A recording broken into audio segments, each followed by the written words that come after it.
गुरुर्ब्रह्मा गुरुर्विष्णुः गुरुर्देवो महेश्वरः गुरुः साक्षात् परं ब्रह्म तस्मै श्रीगुरवे नमः। ಓಂ ಓಂ ಓಂ. ವಿಶುದ್ಧ ವೇದಾಂತ ಪರಿಭಾಷೆಯಲ್ಲಿ ವಾಕ್ಯಾರ್ಥ ಜ್ಞಾನವನ್ನು ನೋಡ್ತಾ ಇದ್ದೀವಿ. ಅದರಲ್ಲಿ ವಾಕ್ಯ ತತ್ಪದಾರ್ಥವು ತಿಳಿದರೆ ವಾಕ್ಯಾರ್ಥವು ಗೊತ್ತಾಗ್ತದೆ. ತ್ವಂಪದಾರ್ಥವು ತಿಳಿದರೆ ಅಂದರೆ ತ್ವಂಪದಾರ್ಥ ತತ್ಪದಾರ್ಥ ಆದಾಗ ತತ್ಪದಾರ್ಥವು ಮೊದಲಾಯಿತು, ತ್ವಂಪದಾರ್ಥವು ನಂತರ ಆಯಿತು, ಈಗ ವಾಕ್ಯಾರ್ಥ. ಇದು ಶ್ರವಣ ಮನನ ನಿಧಿಧ್ಯಾಸನಗಳು ಮಾಡಿದ್ದರೆ ವಾಕ್ಯದಲ್ಲಿರುವ ಶಬ್ದದ ಅರ್ಥಗಳು ಗೊತ್ತಾಗ್ತವೆ.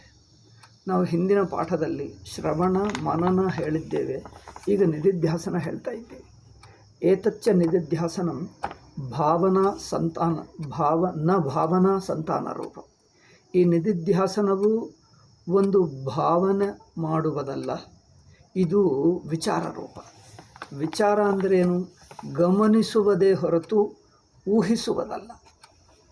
ಊಹಿಸುವುದಂದರೆ ಮನಸ್ಸಿನಿಂದ ಕಲ್ಪಿಸಿಕೊಳ್ಳುವುದು,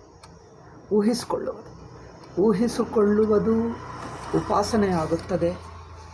ಇದನ್ನು ಗಮನಿಸಿ ತಿಳ್ಕೊಳ್ಳುವುದು ನಿಧಿಧ್ಯಾಸನ ಆಗುತ್ತದೆ. ಇವ ಎರಡರಲ್ಲಿರುವಂಥ ವ್ಯತ್ಯಾಸ ಅಲ್ಲವೇ? ಆದ್ದರಿಂದ ಕಿಂತರ್ಹಿ ಆತ್ಮನ್ಯೇವ ಪ್ರಣಿಧಾನೇನ ಮನಸ್ಸಂಸ್ಥಾಪನ ಪ್ರಯತ್ನ. ನೋಡಿ, ಆತ್ಮದಲ್ಲೇ ಮನಸ್ಸನ್ನು ಇಟ್ಟು ಪ್ರಣಿಧಾನಂ ಅಂದರೆ ಶರಣು ಹೊಕ್ಕಿ ಆತ್ಮಕ್ಕೆ ಮನಸ್ಸನ್ನು ಸಮರ್ಪಿಸಿ ಕೊನೆಗೆ ಆತ್ಮರೂಪವಾಗಿ ನಿಂತು ಬಿಡುವುದು. ಅಲ್ಲಿ ಮನಸ್ಸನ್ನು ವ್ಯಾಪಕಗೊಳಿಸಿ ಪರಮಾತ್ಮನ ಭಾವನೆಯನ್ನು ಮಾಡ್ತಾ ಇಲ್ಲ. ಅಲ್ಲಿ ನೋಡಿ ವ್ಯತ್ಯಾಸ. ಉಪಾಸನದಲ್ಲಿ ನಮ್ಮ ವ್ಯಷ್ಟಿ ಮನಸ್ಸು ಪರಮಾತ್ಮನ ಒಂದು ದೊಡ್ಡ ಗುಣ, ದೊಡ್ಡ ವಿಷಯ, ದೊಡ್ಡ ಭಾವನವನ್ನು ಊಹಿಸಿಕೊಂಡು ಏನಾಗುತ್ತದೆ, ನಮ್ಮ ಸಣ್ಣ ಮನಸ್ಸು ಪರಮಾತ್ಮ ಗುಣವಾಗಿ ದೊಡ್ಡದಾಗಿ ಬಿಡ್ತದೆ, ವ್ಯಾಪಕವಾಗಿ ಬಿಡ್ತದೆ. ಮನಸ್ಸಿರುತ್ತದೆ, ಮನಸ್ಸು ವ್ಯಾಪಕವಾಗುತ್ತದೆ. ಅಶುದ್ಧವು ಶುದ್ಧವಾಗುತ್ತದೆ, ವ್ಯಾಪಕವಾಗುತ್ತದೆ, ಶುದ್ಧವಾಗುತ್ತದೆ, ಇನ್ನೊಂದು ರೂಪವಾಗಿ ಬದಲಾಯಿಸುತ್ತದೆ. ನೋಡಿದ್ದೀರಾ? ಮನಸ್ಸು ಸಗುಣ ಪರಮಾತ್ಮನ ಗುಣವಾಗಿ ಒಂದು ಕ್ರಿಯೆ, ಒಂದು ಶಕ್ತಿ, ಒಂದು ಗುಣವಾಗಿ ಪರಿಣಮಿಸುತ್ತದೆ. ಇದು ಹೇಗೆ ಆಗುತ್ತದೆ ಅಂದರೆ ಭಾವನೆ ಅಂದರೇನು? ಪ್ರೀತಿಯಿಂದ ಊಹಿಸಿಕೊಳ್ಳುವುದು. ಪ್ರೀತಿಯಿಂದ ನಾನೇ ಅದಾಗುತ್ತೇನೆ, ನಾನೇ ಅದಾಗಿಬಿಡ್ತೀನಿ, ನಾನೇ ಪರಮಾತ್ಮದಲ್ಲಿ ಅಂತರ್ಭಾಗ, ಹೀಗೆ ಭಾವಿಸ್ಕೊಂಡು ಅದರಲ್ಲಿ ಅಡಕವಾಗುತ್ತಾನೆ. ಪರಮಾತ್ಮನ ಅವಯವವಾಗಿ ಬಿಡ್ತಾನೆ. ಪರಮಾತ್ಮನ ಅಂಗ, ಪರಮಾತ್ಮನ ಅವಯವ. ಇದರಲ್ಲಿ ಮನಸ್ಸಿನ ಮೂಲಕವೇ ತನಗೆ ಮನಸ್ಸಿನ ತಾದಾತ್ಮ್ಯವಿರುತ್ತದೆ. ಆ ತಾದಾತ್ಮ್ಯವಿರುವ ಮನಸ್ಸು ವ್ಯಾಪಕ ಪರಮಾತ್ಮನಲ್ಲಿ ಸೇರಿಕೊಂಡು ಬಿಡ್ತದೆ, ಅಂತರ್ಗತವಾಗುತ್ತದೆ. ಪರಮಾತ್ಮಕ್ಕಿಂತ ಬಿಡಿಯಲ್ಲ ಎಂದು ಭಾವನೆ ಆಗುತ್ತದೆ. ಆದರೆ ನಿಧಿಧ್ಯಾಸನದಲ್ಲಿ ಮನಸ್ಸೇ ಇರುವುದಿಲ್ಲ, ಮನಸ್ಸು ಊಹಿಸಿಕೊಳ್ಳುವುದಲ್ಲ, ಮನಸ್ಸು ಚೈತನ್ಯ ರೂಪವೇ. ಮನಸ್ಸೆಂದು ತಪ್ಪಾಗಿ ತಿಳ್ಕೊಂಡಿದ್ದೇವೆ ಎಂದು ಅಧ್ಯಾಸವನ್ನು ತೆಗೆಯು ಸ್ವರೂಪವಾಗಿ ಬಿಡ್ತೀವಿ. ಹಾವನ್ನು ತೆಗೆದು ಹಗ್ಗ ಹಾಗೆ ತಿಳ್ಕೊಳ್ತೀವೋ ಹಾಗೆ ಉಪಾಸನದಲ್ಲಿ ಏನಾಗುತ್ತದೆ, ಆ ಹಾವು, ಕಂಡುಬರುವ ಹಾವು ಒಂದು ದಿವ್ಯವಾದ ದೇವತಾ ರೂಪ ಎಂದು ಭಾವನೆ ಮಾಡಿ ಊಹಿಸಿಕೊಂಡು ದೊಡ್ಡ ಹಾವಾಗಿ, ಒಂದು ನಾಗಶೇಷ, ಶೇಷಾವತಾರ ಎಂದು ಒಂದು ದೊಡ್ಡ ಹಾವಾಗಿ ಊಹಿಸಿಕೊಂಡು ಆ ಹಾವಿನ ದರ್ಶನ ಮಾಡಿಕೊಳ್ತೀವಿ. ಅಲ್ಲಿ ಹಾವಿನ ದರ್ಶನವಾಗುತ್ತದೆ, ಇಲ್ಲಿ ಅನುಭವವಾಗುತ್ತದೆ. ಜ್ಞಾನದಲ್ಲಿ ಅನುಭವವಾಗುತ್ತದೆ, ಉಪಾಸನದಲ್ಲಿ ದರ್ಶನವಾಗುತ್ತದೆ. ಆದ್ದರಿಂದ ಇಲ್ಲಿ ನೋಡಿ, ಪ್ರಣಿಧಾನೇನ ಮನಸ್ಸಂಸ್ಥಾಪನ ಪ್ರಯತ್ನ. ಮನಸ್ಸನ್ನು ಆತ್ಮಚೈತನ್ಯದಲ್ಲೇ ಸಮರ್ಪಿಸಿ ಅದನ್ನು ಮನಸ್ಸು ಬಿಡಿಯಾಗಿರುವುದು ಮಿಥ್ಯ, ಮನಸ್ಸಿನ ನಿಜಸ್ವರೂಪ ಸಾಕ್ಷಿಭೂತವೇ, ಮನಸ್ಸಿನ ನಿಜಸ್ವರೂಪ ಚೈತನ್ಯ ಮಾತ್ಮವೇ ಎಂದು ತಿಳ್ಕೊಂಡು ಆ ಚೈತನ್ಯ ಸ್ವರೂಪವೇ ಆಗಿದ್ದೇನೆ, ಮನಸ್ಸೆಂಬುದೇ ಬಿಡಿಯಾಗಿಲ್ಲ ಎಂದು ತಿಳ್ಕೊಳ್ಳುವುದು ನಿಧಿಧ್ಯಾಸನ ಅಲ್ಲವೇ. ಭಾವನಾತಿಶಯಾದ್ದಿ ತಾಸು ಉಪಾಸನಸು ಸಾಕ್ಷಾತ್ಕಾರ. ಭಾವನ ಅಂದರೆ ಊಹ, ಕಲ್ಪನೆ. ಊಹ ಮಾಡ್ಕೊಳ್ತಾ ಅದು ಗಟ್ಟಿಯಾಗಬೇಕು ಊಹ. ಅದಕ್ಕೋಸ್ಕರ ಉಪಾಸನ ತುಂಬ ವರ್ಷ ಮಾಡಬೇಕಾಗ್ತದೆ, ಇಡೀ ಜೀವನ ಮಾಡಬೇಕಾಗ್ತದೆ. ಏಕೆಂದರೆ ಮನಸ್ಸು ಗಟ್ಟಿಯಾಗಬೇಕು. ಯಾವುದನ್ನು ಊಹಿಸ್ಕೊಳ್ತೀವೋ ಅದು ಭಾವಿಸ್ಕೊಂಡು ಊಹಿಸ್ಕೊಂಡು ಅದು ನಿಜವಂತೆ ಕಂಡು ಬರಬೇಕು, ಅಷ್ಟು ಗಟ್ಟಿಯಾಗಬೇಕು. ಅದು ನಿಜವೇ ಊಹಿಸ್ಕೊಂಡು ಯಾವುದನ್ನು ಊಹಿಸ್ಕೊಂಡಿದ್ದೀವೋ ಅದೇ ಕಂಡು ಬರುವುದು ಶುರುವಾಗ್ತದೆ. ಅಯ್ಯೋ ಆಶ್ಚರ್ಯವಾಗ್ತದೆ, ಊಹಿಸ್ಕೊಂಡಿದ್ದೇ ಕಂಡು ಬರಬಹುದಾ? ಕಂಡು ಬರ್ತದೆ. ನೀವು ಊಹಿಸ್ಕೊ, ಅದೇ ಊಹಿಸ್ಕೊಂಡು ಭಾವನೆ ಮಾಡಿ ಊಹೆ ಮಾಡಿ ಆ ಊಹ ಗಟ್ಟಿಯಾಗಿದ್ದರೆ ಅದು ಮೊದಲು ಮನಸ್ಸಿನ ವೃತ್ತಿ ಆಗುತ್ತದೆ. ಆ ವೃತ್ತಿ ನಮ್ಮ ಇಂದ್ರಿಯಕ್ಕೆ ದರ್ಶನವಾಗಿಬಿಡ್ತದೆ. ಗೊತ್ತಾಯ್ತಾ? ಇದು ಉಪಾಸನೆ. ಸಗುಣ ಬ್ರಹ್ಮ ನಿಮ್ಮ ರಾಮ, ಕೃಷ್ಣ, ಶಿವ ಅವರ ದರ್ಶನವಾಗಬೇಕಾದರೆ ಮನಸ್ಸು ತುಂಬ ಕಷ್ಟಪಟ್ಟು ನಮ್ಮ ಅಧೋಗುಣ ಮನಸ್ಸು, ತಾಮಸ ಮನಸ್ಸು, ರಾಜಸ ಮನಸ್ಸು ಬಿಟ್ಟು ಸಾತ್ವಿಕವಾಗಿ ಶುದ್ಧವಾಗಿ ಪರಮಾತ್ಮ ಆಕಾರವನ್ನು ತಾಳುತ್ತದೆ. ಅಂದರೆ ಪರಮಾತ್ಮನ ಗುಣ, ಪರಮಾತ್ಮನ ಯಾವ ಗುಣವನ್ನು, ಯಾವ ರೂಪವನ್ನು ನಾವು ಊಹಿಸ್ಕೊಳ್ತೀವೋ ಆ ಗುಣವು ರೂಪವನ್ನು ತಾಳಿ ಅದು ನಮ್ಮ ಅನುಭವಕ್ಕೆ ದರ್ಶನವಾಗುತ್ತದೆ. ಇದು ಉಪಾಸನ. ಆದರೆ ಜ್ಞಾನದಲ್ಲಿ ಹಾಗಾಗಲ್ಲ. ಮನಸ್ಸೆಂಬುದೇ ಮಿಥ್ಯೆಯೆಂದಾಗಿ, ಮಿಥ್ಯ ಅಂದರೆ ಅರ್ಥವೇನು? ಅದರ ನಿಜಸ್ವರೂಪ ಬ್ರಹ್ಮವೇ, ಮನಸ್ಸಿನ ನಿಜಸ್ವರೂಪ ಬ್ರಹ್ಮ. ಆವಾಗ ಜಗತ್ತೇನಾಗ್ತದೆ? ಜಗತ್ತೆಂಬುದು ಮನಸ್ಸಿಗಿಂತ ಬೇರೆಯಲ್ಲ. ಇಡೀ ಜಾಗೃತ ಅವಸ್ಥವೇ ಮನಸ್ಸು ನಾನು ಇದು ಎಂಬ ಜಾಗೃತ ರೂಪವಾಗಿ ತೋರುತ್ತಾ ಇದೆ ನೋಡಿ. ಇದೆಲ್ಲವೂ ನಿಜವಾಗಿ ಬ್ರಹ್ಮಸ್ವರೂಪವೇ, ಬ್ರಹ್ಮಗಿಂತ ಬಿಡಿಯಲ್ಲ ಎಂದು ಗೊತ್ತಾಗ್ತದೆ. ಆದ್ದರಿಂದ ಭಾವನಾ ಅತಿಶಯಾದ್ದಿ ತಾಸು ಉಪಾಸನಾಸು ಸಾಕ್ಷಾತ್ಕಾರ ತತಃ ಏವ ಚ ಅದೃಷ್ಟಂ ಧ್ಯೇಯ ಸಾಯುಜ್ಯಂ ಫಲಂತ ತೇಷಾಂ ಇತ್ಯವೋಚಾಮ ಉಪಾಸನಾ ಖಂಡೇ. ಅಂದರೆ ಧ್ಯೇಯಂ ಅಂದರೆ ಯಾವರನ್ನು ಧ್ಯಾನ ಮಾಡ್ತೀವೋ ಆ ಧ್ಯೇಯ ಪರಮಾತ್ಮನ ಸಗುಣ ಸಾಕಾರ ಪರಮಾತ್ಮನ ರೂಪದರ್ಶನವಾಗುತ್ತದೆ. ಶರೀರ ಬಿಟ್ಟ ನಂತರ ಅವನ ಒಳಗೆ ಅವಯವವಾಗಿ ಬಿಡ್ತಾನೆ. ಅಂದರೆ ಅವಯವವಾಗಬಹುದು ಅಂದರೆ ಸಾಲೋಕ. ನೀವು ಲೋಕದಲ್ಲಿರ್ತೀನಿ ಅಂದರೆ ಲೋಕ ಆಗುತ್ತದೆ. ಸಾಲೋಕ ಸಾಮೀಪ್ಯ, ನಾನು ಹತ್ತಿರ ಇರ್ತೀನಿ ಎಂದು ಭಾವಿಸ್ಕೊಂಡರೆ ನೀವು ಹತ್ತಿರ ಆಗಿಬಿಡ್ತೀವಿ. ಸಾಲೋಕ ಸಾಮೀಪ್ಯ ಸಾಯುಜ್ಯ ಮುಂತಾದ ಅಂದರೆ ಸಾಯುಜ್ಯ ಅಂದರೆ ಪರಮಾತ್ಮನ ಅವಯವವಾಗಿ ಬಿಡ್ತಾನೆ. ಅಥವಾ ಸಾರ್ಷ್ಟಿ ಅಂದರೆ ಪರಮಾತ್ಮ ಸಮಾನ ಗುಣಗಳುಳ್ಳವನಾಗಿ ಬಿಡ್ತಾನೆ. ಪರಮಾತ್ಮನ ಸಮಾನವೇ ಅವರಿಗೆ ರೂಪ ಆಗುತ್ತದೆ. ಪರಮಾತ್ಮನ ಸಮಾನವೇ ಶಕ್ತಿ ಸಾಮರ್ಥ್ಯಗಳು ಬರುತ್ತವೆ. ಇಂಥದ್ದು ಸಗುಣ ಪರಮಾತ್ಮನ ಸಮಾನನಾಗಿ ಪಕ್ಕಕ್ಕಿರುತ್ತಾನೆ ಅಲ್ಲವೇ? ಹಾಗೆ ಧ್ಯೇಯ ಸಾಯುಜ್ಯಂ ಫಲಂ ತೇಷಾಂ ಇತ್ಯವೋಚಾಮ ಉಪಾಸನಾ ಖಂಡೇ. ಸಾಮಾನ್ಯವಾಗಿ ವೈಷ್ಣವರು, ಕೆಲವರು ಶೈವರು ಹೀಗೆ ಪರಮಾತ್ಮನನ್ನು ಈ ಭಾವಿಸಿಕೊಂಡು ಈ ಅರ್ಥದಲ್ಲಿರುತ್ತಾರೆ.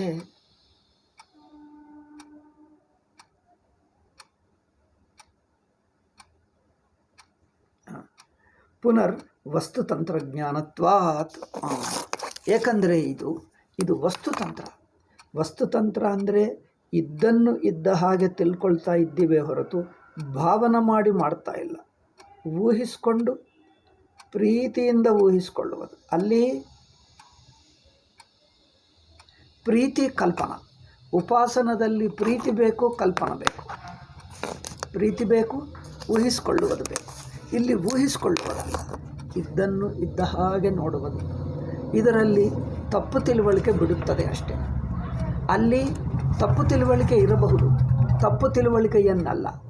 ನಿಮಗೆ ನನ್ನ ಕುರಿತು ಏನೆಂದು ಊಹೆ ಇರುತ್ತದೋ ಅದು ಅಶುದ್ಧ ಊಹೆ ಬಿಡುತ್ತದೆ.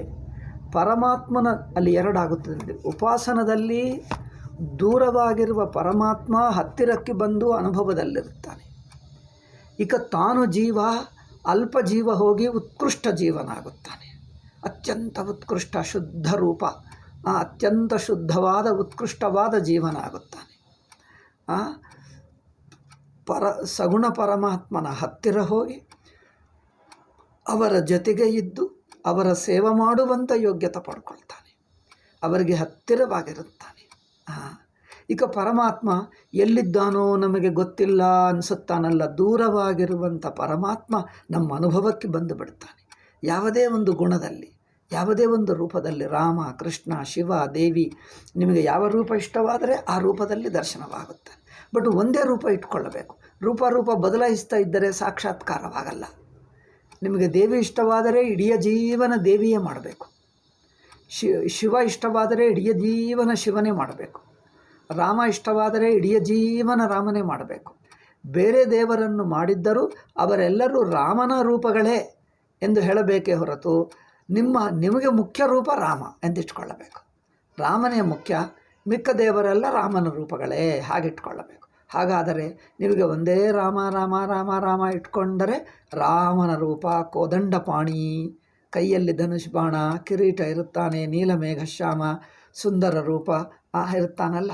ಹಾಗೆ ಅಂಥವನಾಗಿ ರಾಮಾಯಣದಲ್ಲಿ ಹೇಳಿರುವ ಹಾಗೆ ಅವರ ಗುಣ, ಅವರ ರೂಪ ಅದೇ ದರ್ಶನಕ್ಕೆ ಬರುತ್ತದೆ. ಕಣ್ಣು ಮುಚ್ಚಿದ್ದರೂ ಕಂಡು ಬರುತ್ತದೆ, ಕಣ್ಣು ತೆಗೆದರೂ ಕಂಡು ಬರುತ್ತದೆ. ಅಷ್ಟು ರೂಪ ಕಂಡು ಬರುತ್ತದೆ. ಅದು ಭಾವನ ಗಟ್ಟಿಯಾಗಬೇಕು.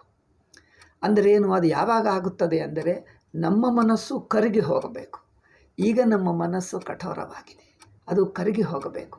ಕರಗಿ ಅದು ಲೋಹವನ್ನು, ಮೆಟಲನ್ನು, ಕಬ್ಬಿಣದನ್ನು ಮೊದಲು ಕರಗಿಸಿ ಇನ್ನೊಂದು ಮೂಸದಲ್ಲಿ ಹಾಕಿದ್ದರೆ ಇನ್ನೊಂದು ಆಕಾರ ತಾಳುತ್ತದೆ ನೋಡಿ. ಹಾಗೆ ನಮ್ಮ ಮನಸ್ಸು ಮೃದುವಾಗಿ ಕರಗಿ ಹೋಗಬೇಕು. ಕರಗಿ ಮತ್ತೆ ಭಗವಂತನ ಆಕಾರವಾಗಿ ಕರಗಬೇಕು. ಆಕಾರವಾಗಿ ಅವನೇ ರೂಪ, ಅವನೇ ರೂಪ, ನಮಗೆ ರಾಮನೇ ಪ್ರಿಯ, ರಾಮನೇ ಪ್ರಿಯ, ಮತ್ತೆ ಮತ್ತೆ ಮತ್ತೆ ಮತ್ತೆ ಅವನೇ ನೆನಪಿಸಿಕೊಳ್ಳಬೇಕು, ಅವನೇ ಭಾವನೆ ಆಗಬೇಕು. ಆ ನೆನಪು ಆಗಿ ಆಗಿ ಆಗಿ ಆಗಿ ಆಗಿ ಆ ನೆನಪು ಭಾವನೆ, ನೆನಪು ಭಾವನೆ ಅದೇ ಆಗಿ ಆಗಿ ಆ ರೂಪವೇ ತಾಳುತ್ತದೆ. ರಾಮನು ಅತ್ಯಂತ ಶುದ್ಧ ರೂಪ, ವ್ಯಾಪಕ ರೂಪ, ಸರ್ವನಾಮ ರೂಪಗಳನ್ನು ಸೇರಿಸ್ಕೊಳ್ತಾನೆ. ಸಕಲ ಜಗತ್ತು ಅತ್ಯಂತ ಸಾತ್ವಿಕ, ಸಜ್ಜನರು ಮಹನೀಯರನ್ನು ಅಲ್ಲಿ ಎಲ್ಲರೂ ಅದರಲ್ಲಿರುತ್ತಾರೆ. ಅತ್ಯಂತ ದಿವ್ಯವಾಗಿರುತ್ತದೆ, ಶುದ್ಧವಾಗಿರುತ್ತದೆ, ವ್ಯಾಪಕವಾಗಿರುತ್ತದೆ. ನನ್ನನ್ನೂ ಅವರ ತನ್ನಲ್ಲಿ ಸೇರಿಸಿಕೊಂಡು ದರ್ಶನ ಕೊಡ್ತಾನೆ. ಹೀಗೆ ಅತ್ಯಂತ ಪ್ರೀತಿ ಇರಬೇಕು, ಭಾವನ ಗಟ್ಟಿಯಾಗಿರಬೇಕು, ಮತ್ತೆ ಮತ್ತೆ ಮತ್ತೆ ಭಾವಿಸುವುದೇ ಇರಬೇಕು. ಆ ಅಭ್ಯಾಸ ಇದ್ದರೆ ಅವನಿಗೆ ಭಾವನೆಯಿಂದ ದರ್ಶನವಾಗುತ್ತದೆ. ತಾನು ಭಾವನ ಒಳಗೆ, ತಾನು ಭಾವಿಸಿಕೊಂಡಿರುವ ಈಶ್ವರನ ಒಳಗೆ ಸೇರಿಕೊಂಡು ಬಿಡ್ತಾನೆ. ನಿರಂತರವಾಗಿ ಅವನೇ ದರ್ಶನವಾಗ್ತಾ ಇರುತ್ತಾನೆ. ಅಂದರೆ ಯಾವುದು ಭಾವನ ಮಾಡ್ತೀವೋ ಆ ಭಾವನೆ ಗಟ್ಟಿಯಾಗಿ ಕಂಡುಬರುವುದು ಶುರುವಾಗ್ತದೆ. ಯಾವುದೇ ಆಗು ಮತ್ತೆ ಮತ್ತೆ ಮತ್ತೆ ಮತ್ತೆ ಮಾಡಿಕೊಂಡ್ರೆ ಅದೇ ಕಣ್ಣು ಮುಚ್ಚಿದ್ರೆ ಕಂಡು ಬರ್ತದೆ. ನೋಡಿದ್ದೀರಾ? ಕೆಲವೊಮ್ಮೆ ನಮಗೆ ಯಾವುದೇ ಒಂದು ಚಿತ್ರ ನೋಡ್ತೀವಿ, ಚಿತ್ರ ಯಾವುದೋ ನೀವು ಹಿಮಾಲಯಕ್ಕೆ ಹೋಗೋ ಅಥವಾ ಎಲ್ಲೋ ಮ್ಯೂಸಿಯಂನಲ್ಲೋ ಯಾವುದೋ ಚಿತ್ರ ನೋಡ್ತೀವಿ, ಯಾವುದೋ ಮಂದಿರದಲ್ಲಿಯೋ ಅಥವಾ ಯಾರೋ ಮನುಷ್ಯರನ್ನು ಅತ್ಯಂತ ಇಷ್ಟವಾದರೆ, ಅತ್ಯಂತ ಪ್ರೀತಿಕರವಾದರೆ ಅವರು ಕಣ್ಣು ಮುಚ್ಚಿದರೂ ಅವನೇ ಕಂಡು ಬರ್ತಾನೆ, ಕಣ್ಣು ತೆಗೆದರೂ ಮನಸ್ಸಿಗೂ ಕಂಡು ಬರ್ತಾನೆ. ಗೊತ್ತಾ? ಅಂದರೆ ನಮ್ಮ ಮನಸ್ಸಿಗೆ ಎಷ್ಟು ಹತ್ತಿ ಬಿಡ್ತಾನಂದರೆ ಅವನೇ ಕಂಡು ಬರ್ತಾನೆ. ಆದರೆ ನಮಗೆ ಇದು ಸಂಸ್ಕಾರ ಗಟ್ಟಿ ಆಗದೇ ಇರುವುದರಿಂದ ಸ್ವಲ್ಪ ಹಾಗೆ ಕಂಡು ಬಂದು ಹಾಗೆ ಹೋಗಿಬಿಡ್ತಾನೆ. ಮನಸ್ಸಿನ ಭಾವನೆಗೆ ಕೆಲವೊಮ್ಮೆ ಕೆಲವರು ಇಷ್ಟವಾಗಿರುವ ಜನರು ಅತ್ಯಂತ ಹೃದಯಕ್ಕೆ ಹತ್ತು ಬಿಟ್ಟರೆ ಸ್ವಲ್ಪ ಹಾಗೆ ಫ್ಲ್ಯಾಶ್ ಹಾಗೆ ಒಂದು ಝಲಕ್ ಹಾಗೆ ದರ್ಶನ ಕೊಟ್ಟು ಹೋಗ್ತಾರೆ, ನಿಲ್ಲಲ್ಲ. ಸಂಸ್ಕಾರ ಗಟ್ಟಿಯಾದರೆ ಈಗ ಅಲ್ಲೇ ನಿಂತು ಬಿಡ್ತದೆ. ನಿರಂತರವಾಗಿ ಕಂಡು ಬರ್ತಾನೆ, ತಿಂಗಳವರೆಗೂ ಅದೇ ಕಂಡು ಬರ್ತದೆ. ನಾವು ಅದರಲ್ಲೇ ಇರ್ತೀವಿ, ನಾವು ಕೂತ್ಕೊಳ್ತೀವಿ, ನಿಂತಿರ್ತೀವಿ, ಮಾತಾಡ್ತೀವಿ. ಅವರ ದರ್ಶನದಲ್ಲೇ ಕೂತಿರ್ತಾನೆ, ದರ್ಶನದಿಂದಲೇ ಮಾತಾಡ್ತಾನೆ, ದರ್ಶನದಲ್ಲೇ ನಡ್ಕೊಳ್ತಾನೆ. ಅಂದರೆ ಆ ದರ್ಶನ ಭಾವದಲ್ಲೇ ನಿಂತ್ಕೊಂಡು ಬಿಡ್ತಾನೆ. ಅದು ಉಪಾಸಕನ ದರ್ಶನ. ಆದ್ದರಿಂದ ಇದೆಲ್ಲ ಇಷ್ಟು ವಿಸ್ತಾರವಾಗಿ ಏಕೆ ಹೇಳ್ತಾ ಇದ್ದೀನಿ ಅಂದರೆ ನಿಮಗಿಷ್ಟ ಒಂದು ಕಾರಣ, ನಿಮಗಿಷ್ಟವಿದ್ದರೆ ಭಾವನೆ ಮಾಡಿಕೊಳ್ಳಬಹುದು. ಅದು ಒಳ್ಳೆಯದೇ, ಅತ್ಯಂತ ಶುದ್ಧ ಸಾತ್ವಿಕವಾದ ಪರಮಾತ್ಮನ ಅತ್ಯಂತ ಹತ್ತಿರವಾದ ಸಾಧನ. ಅಥವಾ ಇನ್ನೊಂದೇನೆಂದರೆ, ಇನ್ನೊಬ್ಬರು ಇಂಥ ಉಪಾಸನ ಮಾಡುತ್ತಾ ಇದ್ದರೆ ಸಗುಣ ಬ್ರಹ್ಮೋಪಾಸಕರು ಅವರ ವೃದ್ಧಿಯನ್ನು ಕೆಡಿಸಬೇಡಿ. ಅವರ ಪಾಪ ಶ್ರದ್ಧೆಯಿಂದ ಭಕ್ತಿಯಿಂದ ಮಾಡಿಕೊಳ್ತಾರೆ, ಅವರ ಶ್ರದ್ಧೆಯನ್ನು ಹಾಳು ಮಾಡಬೇಡಿ. ಕೆಲವರು ಇರುತ್ತಾರೆ ಸಗುಣೋಪಾಸಕರು, ಅವರನ್ನು ಶ್ರದ್ಧೆಯನ್ನು ಡಿಸ್ಟರ್ಬ್ ಮಾಡಬೇಡಿ. ಸಗುಣ ಬ್ರಹ್ಮ ಅಲ್ಲ ಎಂದು ಹಾಗೆ ಹೇಳಬೇಡಿ. ಅವರು ಎಷ್ಟು ಪ್ರೀತಿಯಿಂದ ಸಣ್ಣ ಮಕ್ಕಳ ಹಾಗೆ ಕಂಡುಬಿಡ್ತಾರೆ, ನೀವು ನೋಡಿದ್ದೀರಾ?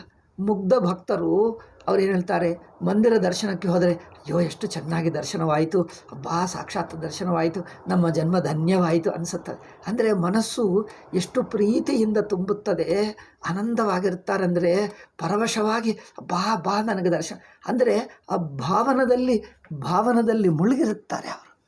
ಆ ಭಾವನ ಮನಸ್ಸನ್ನು ಎಷ್ಟು ತುಂಬಿರುತ್ತದೆ ಅಂದರೆ ಅವರಿಗೆ ಅದು ಮಂದಿರ ದರ್ಶನ ಆಗಲಿ, ಒಂದು ಗುರುಗಳ ದರ್ಶನ ಆಗಲಿ, ಒಂದು ಸಾಧುಗಳ ದರ್ಶನ ಆಗಲಿ, ಎಷ್ಟು ಪ್ರೀತಿ ತುಂಬಿ ಅವರಿಗೆ ದರ್ಶನವಾಗ್ತದೆ ಅಂದರೆ ಸಗುಣೋಪಾಸಕರಿಗೆ. ಸಗುಣೋಪಾಸಕರೆಂದರೆ ಯಾರೂ ಅಲ್ಲ, ನಾವು ಆಗಬಹುದು, ಏನಿದೆ. ಸಗುಣೋಪಾಸನ ಪಡೆದವರಿಗೆ ನಿರ್ಗುಣ ಬ್ರಹ್ಮ ಆಗಲ್ಲ ಎಂದಲ್ಲ. ನೋಡಿ, ಕೆಲವರು ಸಗುಣ ಭಕ್ತರು ಇದ್ದು ಸಗುಣ ದರ್ಶನ ಮಾಡಿಕೊಂಡರು ಮತ್ತು ನಿರ್ಗುಣ ಬ್ರಹ್ಮಜ್ಞಾನಿಗಳು ಆಗಿದ್ದರು, ಎರಡೂ ಆಗಿದ್ದಾರೆ. ಕೆಲವರು ಇದ್ದಾರೆ, ನಿಮಗೆ ಬೇಕಂದರೆ ಎರಡೂ ಮಾಡಿಕೊಳ್ಳಬಹುದು. ನೀವು ಲಲಿತಾ ಭಕ್ತರೋ ಅಥವಾ ರಾಮಚಂದ್ರನ ಭಕ್ತರೋ ಆಗಿರ್ಬೋದು. ನಿಮಗೆ ರಾಮ ಅಂದರೆ ರಾಮನೇ ಇಟ್ಕೋ, ಕೃಷ್ಣ ಅಂದರೆ ಕೃಷ್ಣನೇ ಇಟ್ಕೋ, ಅಥವಾ ದೇವಿ ಅಂದರೆ ದೇವೇ ಇಟ್ಕೋ. ಅವಳ ದಿವ್ಯ ರೂಪ ಅದೇನು ಮಣಿದ್ವೀಪದಲ್ಲಿ ವರ್ಣನ ಮಾಡಿದ್ದಾರೆ ಹಾಗೆ, ಅಥವಾ ದೇವಿ ರೂಪವನ್ನು ಅಲ್ಲಲ್ಲಿ ಲಲಿತಾ ಸಹಸ್ರನಾಮದಲ್ಲಿ ಅಥವಾ ದೇವಿ ಭಾಗವತದಲ್ಲಿ ಅವರ ವರ್ಣನ ಮಾಡಿದ್ದಾರೆ ನೋಡಿ. ಅವರ ಮುಖ ಹೇಗಿದೆ, ಅವರ ಕಣ್ಣುಗಳು ಹೇಗಿವೆ, ಅವರ ಹುಬ್ಬು ಹೇಗಿದೆ, ಅವರ ಕೂದಲು ಹೇಗಿದೆ, ಆ ಲಲಿತಾ ಸಹಸ್ರನಾಮದಲ್ಲೇ ಇದೆ ಗೊತ್ತಾ. ಲಲಿತಾ ಸಹಸ್ರನಾಮದ ಪ್ರಾರಂಭದಲ್ಲೇ ಅದು ಒಂದು ಸಲ ಕೇಳಬೇಕದು, ತುಂಬ ಚೆನ್ನಾಗಿರುತ್ತದೆ, ನನಗೂ ತುಂಬ ಇಷ್ಟ. ಲಲಿತಾ ಎಲ್ಲಿಯೂ ರಾಮನದು ಹಾಗೆ ಇರುತ್ತದೆ. ರಾಮನ ಕುರಿತು ವಾಲ್ಮೀಕಿ ತುಂಬ ಸುಂದರವಾಗಿ ವರ್ಣನ ಮಾಡ್ತಾನೆ, ಅಧ್ಯಾತ್ಮ ರಾಮಾಯಣದಲ್ಲಿ ವರ್ಣನ ಮಾಡ್ತಾನೆ ಸಗುಣ ರೂಪ. ತುಳಸಿದಾಸ್ ಅಂದರೆ ಅತ್ಯಂತ ಪರವಶನಾಗಿ ಮಾಡ್ತಾನೆ. ಸಗುಣ ರೂಪ ದಿವ್ಯವಾಗಿರುತ್ತದೆ ಅಪ್ಪ, ಅದು ಅತ್ಯಂತ ಸಾತ್ವಿಕವಾಗಿರುತ್ತದೆ. ಶಿವನ ವರ್ಣನೂ ಕಂಡುಬರುತ್ತದೆ ಪುರಾಣಗಳಲ್ಲಿ. ಯಾರೇ ಇಟ್ಕೋ, ಏಕೆಂದರೆ ಅದು ಶುದ್ಧ ಸಾತ್ವಿಕ ರೂಪ, ಅತ್ಯಂತ ಕೋಮಲವಾದ ಅತಿ ಸುಂದರವೇ ಅಲ್ಲ, ಏನೋ ಒಂದು ದಿವ್ಯತೆ ಬರುತ್ತದೆ. ಅದು ಸ್ಥೂಲ ರೂಪ ಅಲ್ಲ, ಏನೋ ಒಂದು ದಿವ್ಯತೆ, ಒಂದು ಹೃದಯಕ್ಕೆ ದರ್ಶನವಾಗುತ್ತದೆ. ಅತ್ಯಂತ ಶುದ್ಧ ಮನಸ್ಸಿಗೆ ಅಂಥ ದರ್ಶನವಾಗುತ್ತದೆ. ದರ್ಶನವಾದಾಗ ನಾವು ಅವರಲ್ಲಿ ಅಂತರ್ಭಾಗವಾಗಿ ಬಿಡ್ತೀವಿ. ಅಂದರೆ ನಮಗೆ ಸುತ್ತಿರುವ ಯಾವ ಘಟನೆ ಆಗಲಿ, ನಾವು ಕುಳಿತಿರುವಾಗ, ನಿಂತಿರುವಾಗ, ಮಾತಾಡುವಾಗ ಆ ಸಗುಣ ಪರಮಾತ್ಮನಲ್ಲೇ ಇದ್ದು ಮಾತಾಡ್ತಾ ಇದ್ದೀವಿ, ಅವರ ಜೊತೆಗೆ ಮಾತಾಡ್ತಾ ಇದ್ದೀವಿ, ನೇರಾಗಿ ಅವರನ್ನೇ ನೋಡ್ತಾ ಇದ್ದೀವಿ. ಸಗುಣ ಭಕ್ತರು ಮುಗ್ಧರು ಪಾಪ ಮಂದಿರಕ್ಕೆ ಹೋದರೆ, ಗುರುಗಳ ದರ್ಶನ ಮಾಡಿಕೊಂಡರೆ ಅವರು ಎಷ್ಟು ಪರವಶರಾಗಿ ಹೇಳ್ತಾರೆ ನೋಡಿದ್ದರೆ ಅನಿಸುತ್ತೆ, ಪಾಪ ಎಷ್ಟು ಮುಗ್ಧರು ಅನಿಸುತ್ತದೆ. ಆ ಮುಗ್ಧತೆಯಲ್ಲಿ ಅವರ ನಿರಭಿಮಾನತೆ ಇದೆ, ಅಭಿಮಾನವಿಲ್ಲ, ಅಹಂಕಾರವಿಲ್ಲ. ಏನು ಎನಿಸ್ತದೋ ಹಾಗೇ ಒಪ್ಕೊಂಡು ಬಿಡ್ತದೆ. ಏನು ಕಂಡು ಬರುತ್ತದೋ ಶ್ರದ್ಧಾತಿಶಯ. ಉಪಾಸಕರಿಗೆ ಶ್ರದ್ಧೆ ಇರಬೇಕು, ತುಂಬ ಶ್ರದ್ಧೆ. ಸಗುಣೋಪಾಸನಕ್ಕೆ, ಸಗುಣ ದರ್ಶನಕ್ಕೆ ಏನಿರಬೇಕಂದರೆ ಶ್ರದ್ಧೆ. ಸಣ್ಣ ಮಗು ಇರ್ತಾನೆ ನೋಡಿ, ಸಣ್ಣ ಮಗು ಮಾತಾಡೋಕ್ಕೆ ಬಂದರೆ 2-3 ವರ್ಷ ಏನಾದರೂ ಕತೆ ಹೇಳಿದ್ದರೆ ಅವ್ರು ನಿಜವಾಗಿ ನಡೆದಂತೆ ಆ ಕಥೆ ಹಾಗೆ. ಒಬ್ಬನಿಂದ ಕಾಗಿ ಬಂತು, ಕಾಗಿ ಇದಕ್ಕೆ ಮಾತಾಡಿತು ಅಂದರೆ ಅವ್ರು ನಿಜವಾಗಿ ಕಾಗಿ ಮಾತಾಡ್ತಾರೆ. ಕಾಗಿ ಒಂದು ರತ್ನ ತಂದು ಕೊಟ್ಟಿತ್ತು ಅಂದರೆ ಅವ್ರು ನಿಜವಾಗಿ ರತ್ನ ತಂದು ಕೊಟ್ಟಿತ್ತೇ ಅಂತ ಅಂದ್ಕೊಳ್ತಾರೆ. ಅವ್ರು ತಂದಿತ್ತು, ಅದು ತಂದು ಕೊಟ್ಟಿತ್ತು ಅಂತ ಹೇಳ್ತಾನೆ. ಅದು ಕಥೆಯಪ್ಪ ಅಂದರೆ ಅವರಿಗೆ ಕಥೆ ಏನೋ ಕಲ್ಪನೆ ಏನೋ ವ್ಯತ್ಯಾಸ ಗೊತ್ತಾಗಲ್ಲ. ನೋಡಿದ್ದೀರಾ? ಸಣ್ಣ ಮಗುಕ್ಕೆ 2-3 ವರ್ಷ ಮಗುಕ್ಕೆ 3 ವರ್ಷ ಆಗಾಗ ಭಾಷೆ ಆಗಾಗಲೇ ಬರುತ್ತದೆ. 3, 4, 5 ಆದರೂ ಪರವಾಗಿಲ್ಲ, 5, 6, 7ವರೆಗೆ ಹಾಗೇ ಇರ್ತಾರೆ. ಅವರಿಗೆ ಹೇಳಿದ್ದರೆ ಅದು ಹೇಳಿರುವ ಕಥೆಯನ್ನು ಕಲ್ಪಿತ ಕಥೆ ಹೇಳಿದ್ದರೂ ನಿಜವಾಗಿ ನಡೆದಿದ್ದಂತೆಯೇ ನೋಡ್ತಾರೆ. ಅಂದರೆ ಆ ಮನಸ್ಸು ಮುಗ್ಧವಾಗಿ ಹೇಳಿದ್ದನ್ನು ಹಾಗೆ ಒಪ್ಕೊಳ್ತದೆ, ಸಂದೇಹ ಮಾಡಲ್ಲ, ತರ್ಕ ಮಾಡಲ್ಲ. ಉಪಾಸಕರಿಗೆ ವ್ಯರ್ಥ ತರ್ಕ ಮಾಡಬಾರದು. ಭಕ್ತರು ಉಪಾಸಕರು ಹೇಳಿದ್ದನ್ನು ಹೇಗಿದ್ದರೆ ಹಾಗೆ. ಆರೂಪ ರಾಮ ಅಂದರೆ ರಾಮನೇ ಅಷ್ಟೇ, ಹಾಗೆ ಇದ್ದಾನೆ ಅಂದರೆ ಹಾಗೆ. ಹನುಮಂತ ಬಂದ, ಅಯ್ಯೋ ಅದು ಮಾಡಿದ ಅಂದರೆ ಹಾಗೇ ಆಗ್ತದೆ. ಅವ್ರಿಗೆ ಅದೇ ಅಂದ್ರೇನು, ಮೊದಲನೇ ಸಲ ಹನುಮಂತನ ದರ್ಶನ ಆಗುತ್ತದೆ ನೋಡಿ ರಾಮನಿಗೆ. ಅದೇನು ಸುಗ್ರೀವ ದೂರದಿಂದ ನೋಡ್ತಾನೆ. ಎಲ್ಲಿ? ಋಷ್ಯಮುಖ ಪರ್ವತದಿಂದ ಅವರು ಯಾರೋ ಬರ್ತಾ ಇದ್ದಾರೆ ನೋಡಲಕ್ಕೆ. ಸುಗ್ರೀವ ಹನುಮಂತ ಇಬ್ಬರು ಬೆಟ್ಟ ಮೇಲದಿಂದ ನೋಡ್ತಾರೆ. ದೂರದಿಂದ ಇಬ್ಬರು ನಡ್ಕೊಂಡು ಬರ್ತಾ ಇದ್ದಾರೆ, ಸಣ್ಣವಾಗಿ ಕಂಡು ಬರ್ತಾ ಇದ್ದಾರೆ. ಎಷ್ಟು ತೇಜಸ್ಸಿದೆ ನೋಡಿದ್ದರೆ ಅವರ ಪರಾಕ್ರಮ, ಅವರ ಕೈ ಕಾಲು ಮುಖ, ಅವರ ಕೂದಲು ನೋಡಿದ್ದರೆ ಜಟಾಧಾರಿಗಳು, ಕೈಯಲ್ಲಿ ಧನುಸ್ಸು, ಅವರ ಏನದು ಜಿಂಕೆ ಚರ್ಮ ಉಟ್ಕೊಂಡರು. ಯಾರೋ ನೋಡಿದ್ದರೆ ಎಷ್ಟು ದಿವ್ಯವಾಗಿದ್ದಾರೆ. ಹನುಮಂತನಿಗೆ ಹೇಳ್ತಾನೆ, ಹೋಗಿ ನೋಡು ಬಾ ಅಪ್ಪ ಹೇಳ್ತಾನೆ. ಹನುಮಂತ ಹೋಗ್ತಾನೆ. ಹೋಗಿ ಹತ್ತಿರಕ್ಕೆ ಹೋಗ್ತಾ ಎಷ್ಟು ಪರವಶನಾಗ್ತಾನೆ. ರಾಮಚಂದ್ರನ ದರ್ಶನ ಅಂದರೆ ಅಲ್ಲಿ ನೋಡಿ, ಮುಗ್ಧ ಮಗು ಹೇಗಿರುತ್ತಾನೋ ಹಾಗಿರಬೇಕು. ಉಪಾಸಕನಿಗೆ ಸಣ್ಣ ಮಗು 3-4 ವರ್ಷ 5 ವರ್ಷ ಮಗು ಇರುತ್ತಾನೆ ನೋಡಿ, 5-6 ವರ್ಷ 7 ವರ್ಷ ಪರವಾಗಿಲ್ಲ. ಆ ಮಗುಗೆ ಹೇಳಿದ್ದನ್ನು ಹೇಳಿದ ಹಾಗೆ ಒಪ್ಕೊಳ್ತಾನೆ. ರಾಮ ಹೇಗಿದ್ದಾನೆ ಹಾಗೆ ಮಾಡಿದ ಅಂದರೆ ಮಾಡಿದ ಅಷ್ಟೇ. ಜಟಾಯು ಬಂದ ಅಂದರೆ ಅಯ್ಯೋ ಪಾಪ ಜಟಾಯುಗೂ ತೊಂದರೆ ಆಯಿತು, ಆ ಜಟಾಯುಕೇನೋ ಅವರು ನೀರು ಕುಡಿಸ್ತಾರೆ, ಅವ್ರಿಗೇನು ಮಾಡ್ತಾರೆ ಅಂದರೆ ಏನು ಹೇಳ್ತಾನೋ ಹಾಗೇ ಒಪ್ಕೊಳ್ತಾನೆ. ಆ ಭಾವನೆ ಅತ್ಯಂತ ಶ್ರದ್ಧಾ, ಅತ್ಯಂತ ವಿನಯ, ಅತ್ಯಂತ ಪ್ರೀತಿ. ಆ ಪ್ರೀತಿಯಿಂದ ಹಾಗೇ ಭಾವಿಸಬೇಕು. ಆ ಭಾವನಾ ಮುಳುಗಿ ತನ್ನ ಮನಸ್ಸು ಆ ಭಾವನದಲ್ಲೇ ಮುಳುಗಿ ಹೋಗ್ತದೆ. ಇದು ಸಗುಣ ದರ್ಶನ ನೋಡಿ. ಸಗುಣ ದರ್ಶನ ನಿರ್ಗುಣ ಬ್ರಹ್ಮಕ್ಕೆ ಅಡ್ಡಿ ಅಲ್ಲ. ಅಂದರೆ ಇದು ಸಗುಣ ರೂಪ ಇದೆ, ನಿರ್ಗುಣವೂ ಇದೆ ಎಂದು ತಿಳ್ಕೊಳ್ಳಬೇಕಷ್ಟೇ. ನಿರ್ಗುಣವು ಜ್ಞಾನದಿಂದ ಆಗುತ್ತದೆ, ಸಗುಣವು ಭಾವನ ಗಟ್ಟಿ ಮಾಡಿಕೊಂಡರೆ ಆಗುತ್ತದೆ. ಕೆಲವರು ಕೇವಲ ಸಗುಣ ಮಾಡಿಕೊಳ್ತಾರೆ, ನಿರ್ಗುಣವು ಬೇಡ ಅಂದ್ಕೊಳ್ತಾರೆ. ಓಕೆ, ಇದು ಮೊದಲನೇ ಹಂತ. ಕೆಲವರು ಸಗುಣವು ಮಾಡಿಕೊಳ್ತಾರೆ, ನಿರ್ಗುಣವು ಬೇಡ ಅಲ್ಲ, ಇಲ್ಲವೇ ಇಲ್ಲ, ಸಗುಣವೇ ಇದೆ, ನಿರ್ಗುಣವಿಲ್ಲ ಎಂದು ಹೇಳ್ತಾರೆ. ಕೆಲವರು ಸಗುಣವೇ ಬ್ರಹ್ಮ, ನಿರ್ಗುಣವಿಲ್ಲವೇ ಇಲ್ಲ ಹೇಳ್ತಾರೆ. ಇದು ವೈಷ್ಣವರು ಇರುತ್ತಾರೆ ನೋಡಿ, ಅವರು ವೈಷ್ಣವರು, ಕೆಲವರು ಶೈವರು, ದೇವಿ ಎಲ್ಲರೂ ಇದ್ದಾರೆ. ಈಗ ಇನ್ನು ಕೆಲವರು ಮೊದಲನೆಯವರು ಇಲ್ಲೇ ಮತ್ತೆ ಶುರು ಮಾಡ್ತೇನೆ. ಮೊದಲನೆಯವರು ಕೇವಲ ಸಗುಣ ಬ್ರಹ್ಮ ಇದ್ದಾನೆ, ಎಷ್ಟೋ ಪ್ರೀತಿಯಿಂದ ಮುಗ್ಧತೆಯಿಂದ, ಅದೇ ಅಂದರೆ ಮುಗ್ಧ ಭಾವ, ಸಣ್ಣ ಮಕ್ಕಳ ಹಾಗೆ ಹೇಳಿದ ಹಾಗೆ ಒಪ್ಕೊಳ್ತಾರೆ. ಕಥೆಯಲ್ಲಿ ಹೇಗೆ ಹೇಳಿದೆಯೋ ಹಾಗೇ ಇದೆ. ಈಗಷ್ಟು ಅದನ್ನು ಒಂದು ಚೂರು ಸಂದೇಹ ಮಾಡಲ್ಲ. ಹಾಗೆ ಇಟ್ಕೊಂಡು ಮನಸ್ಸು ಅದೇ ಭಾವದಲ್ಲಿರುತ್ತದೆ. ಪ್ರೀತಿ, ವಿನಯ, ಎಷ್ಟು ಶ್ರದ್ಧಾ ಅಂದರೆ ತುಂಬ ನಂಬಿಕೆ, ಬಹಳ ನಂಬಿಕೆ. ಸಣ್ಣ ಮಗು ಹಾಗೆ ನಂಬಿಕೆ, ಏನು ಹೇಳ್ತಾರೋ ಹಾಗೆ ನಂಬಿಕೆ ಅಲ್ಲವೇ. ಪೂಜೆ ಮಾಡಿದ್ದರೆ ನೈವೇದ್ಯ ಕೊಟ್ಟರೆ, ಹೂ ತಗೊಳ್ತಾನೆ ಅನಿಸುತ್ತದೆ ಅವರಿಗೆ ಅಲ್ಲವೇ. ನೈವೇದ್ಯ ಕೊಟ್ಟರೆ ಅಯ್ಯೋ ಭಗವಂತನ ಕೊಟ್ಟಿದ್ದೇವೆ, ಅಲ್ಲಿ ಮೂರ್ತಿ, ಮನೆಯಲ್ಲಿ ಪೂಜಾ ಮೂರ್ತಿ ಇದೆ, ಅವರು ತಗೊಳ್ತಾನೆ ಅನಿಸುತ್ತದೆ. ಅವರು ಹಾಗೆ ಅಂತಾರೆ, ಅಯ್ಯೋ ಭಗವಂತ ತಿಂದ, ಭಗವಂತನಿಗೆ ಕೊಟ್ಟಿದ್ದೇವೆ, ಇದು ಭಗವಂತನಿಗೆ ಪ್ರಸಾದ ಅಂದರೆ ಅವ್ರಿಗೆ ನಿಜವಾದ ಪ್ರಸಾದ ಭಗವಂತ ಕೊಟ್ಟಿದ್ದಾನೆ. ಆ ಕಲ್ಪನವೇ, ಆ ಭಾವನವೇ ಎಷ್ಟು ಗಟ್ಟಿ ಆಗ್ತದೆ ಅಂದರೆ ಅದೆಲ್ಲ ಭಾವನ. ಅವನಿಗೆ ಕೆಲವರು ಸಗುಣವೇ ಇರುತ್ತದೆ, ನಿಗುಣ ಬ್ರಹ್ಮ ಎನ್ನುವುದು ಇಲ್ಲವೇ ಇಲ್ಲ ಎನ್ನುವುದು ಮೊದಲನೇ ಹಂತವಲ್ಲ. ಇನ್ನು ಕೆಲವರು ಹೇಳ್ತಾರೆ ನಿರ್ಗುಣವಿದೆ, ಅದು ಕೆಲವರು ಮಾಡ್ಕೊಳ್ತಾರೆ, ನಮಗೆ ಬೇಡ, ನಮಗೆ ಸಗುಣವೇ ಸಾಕು ಅಲ್ಲವೇ, ನಮಗೆ ಸಗುಣವೇ ಸಾಕು. ನಿರ್ಗುಣವಿದ್ದಂತೆ ಹೇಳ್ತಾರೆ, ಇದ್ದರೆ ಇರ್ಬೋದು, ಅದು ಅವರಿಗೆ ನಮಗೆ ಬೇಡ, ನಮಗೆ ಸಗುಣ ಸಾಕು ಹಾಗಿರುತ್ತಾರೆ. ಈಗ ಕೆಲವರು ಇರುತ್ತಾರೆ ಸಗುಣವೂ ಮಾಡ್ಕೊಳ್ತಾರೆ, ನಿರ್ಗುಣವೂ ಇರುತ್ತದೆ. ಸಗುಣವೂ ಮಾಡಿಕೊಂಡ್ರೆ ಮನಸ್ಸು ನಿರ್ಮಲವಾಗಿ, ಶುದ್ಧವಾಗಿ, ಅತ್ಯಂತ ಮುಗ್ಧವಾಗಿರುತ್ತದೆ. ಹೇಳಿದ್ದನ್ನು ಹೇಳಿದ ಹಾಗೆ ಒಪ್ಕೊಳ್ತದೆ. ಹಾಗೆ ಭಾವನದಿಂದ ಅಷ್ಟೇ ಮನಸ್ಸು ಕೋಮಲವಾಗಿ, ಶುದ್ಧವಾಗಿ ಕರಗಿ ಹೋಗಿ ಭಗವಂತನ ಗುಣ, ಭಗವಂತನ ರೂಪ, ಆಕಾರ ತಾಳುತ್ತದೆ. ಆ ಭಗವಂತನ ಗುಣ ನಮ್ಮಲ್ಲಿ ಬಂದು ಬಿಡ್ತದೆ. ಆ ಗುಣ ಬೇಕು ಅಂದರೆ ಗುಣವೇ ಬಂದು ಬಿಡ್ತದೆ ನಿಮಗೆ. ಅಂದರೆ ನಿಮ್ಮ ಸಂಕಲ್ಪ ಭಗವಂತನ ಸಂಕಲ್ಪ ಒಂದೇ ಆಗಿಬಿಡ್ತದೆ. ನೀವು ಸಂಕಲ್ಪ ಮಾಡಿಬಿಟ್ರೆ ಅದು ಹಾಗೆ ಬಿಡ್ತದೆ. ಅಯ್ಯೋ ನಾನು ಹೋಗಬೇಕು ಅಂದರೆ ಹೋಗ್ತಾನೆ, ಅಷ್ಟಾಗಿ ಬಿಡ್ತದೆ. ಅಂದರೆ ನಮ್ಮ ಸಂಕಲ್ಪ, ನಾನು ನನ್ನದು ಅಭಿಮಾನ ಭಗವಂತನಿಗೆ ಎಷ್ಟು ಸಮರ್ಪಿಸ್ತಾನೆ ಅಂದರೆ ಈಗ ಅವನೇ ಮಾಡಿಸ್ತಾ ಇದ್ದಾನೆ. ನನ್ನ ಮನಸ್ಸಿಗೆ ಯಾವುದೇ ಊಹ ಬರಲಿ, ಈ ಊಹ ಅವನೇ ಕೊಟ್ಟ, ಅವರಿಗೆ ಬಿಡು. ಅಷ್ಟು ಪೂರ್ತಿ ಸಮರ್ಪಣ ಭಾವದಿಂದ. ಆ ಸಮರ್ಪಣ ಭಾವ ಜ್ಞಾನಿಗಳಿಗೂ ವೇದಾಂತಕ್ಕೂ ಬೇಕೇ ಬೇಕು ಅಲ್ಲವೇ. ಆ ರೂಪ ದರ್ಶನ ಇರುವುದಿಲ್ಲ ಅಷ್ಟೇ ಹೊರತು, ಇಲ್ಲಾಂದರೆ ಇಲ್ಲವೇನ ಬೇಕಾದರೆ ಮಾಡಿಕೊಳ್ಳಬಹುದು. ಆದ್ದರಿಂದ ಈಗ ಮೂರನೆಯವರ ಹಂತವರು ಏನು, ಸಗುಣವೂ ಮಾಡ್ಕೊಳ್ತಾರೆ, ನಿರ್ಗುಣವೂ ಮಾಡ್ಕೊಳ್ತಾರೆ. ಸಗುಣ ಭಕ್ತಿ ನಿರ್ಗುಣಕ್ಕೆ ಅಡ್ಡಿಯಲ್ಲ, ನಿರ್ಗುಣದಲ್ಲಿ ಅಡಕವಾಗುತ್ತದೆ. ಸಗುಣವೂ ಮಾಡಿಕೊಳ್ಳಬಹುದು. ನಿರ್ಗುಣ ಅಂದರೆ ನಿರ್ಗುಣವೆಂದರೆ ಜ್ಞಾನದಿಂದ ಆಗುತ್ತದೆ, ಸಗುಣವೇನೋ ಭಾವನದಿಂದ ಆಗುತ್ತದೆ. ಭಾವನ ಒಂದು ಪಕ್ಕ, ನಿರ್ಗುಣವು ಇನ್ನೊಂದು, ಎರಡೂ ಮಾಡ್ಕೊಳ್ತಾರೆ ಅಲ್ಲವೇ? ಎರಡೂ ಆಗುತ್ತದೆ. ಅಂದರೆ ಮನಸ್ಸಿನ ಬೇರೆ ಬೇರೆ ಹಂತದಲ್ಲಿ ನಡೆಯುತ್ತವೆ. ಒಂದೇನೋ ವ್ಯಾವಹಾರಿಕ ಹಂತ, ಇನ್ನೊಂದೇನೋ ಪಾರಮಾರ್ಥಿಕ ಹಂತ. ಎರಡು ಹಂತಗಳಲ್ಲಿ ಮನಸ್ಸು ಕೆಲಸ ಮಾಡ್ತದೆ. ಒಂದು ವ್ಯಾವಹಾರಿಕ ಹಂತ ಅಂದರೆ ಒಂದು ಏನದು ಅಲೆ ಕಂಡು ಬರುವುದು ಒಂದು ಹಂತ, ನೀರಾಗಿರುವುದು ಇನ್ನೊಂದು ಹಂತ. ಎರಡು ಹಂತಗಳಲ್ಲಿ ಸಗುಣ ಬ್ರಹ್ಮ ವ್ಯಾವಹಾರಿಕ ಹಂತದಲ್ಲಿ ಇರುತ್ತದೆ, ಮತ್ತು ನಿರ್ಗುಣ ಬ್ರಹ್ಮನೂ ಸ್ವತಃಸಿದ್ಧ ಬ್ರಹ್ಮ ಅದು ಇರುತ್ತದೆ.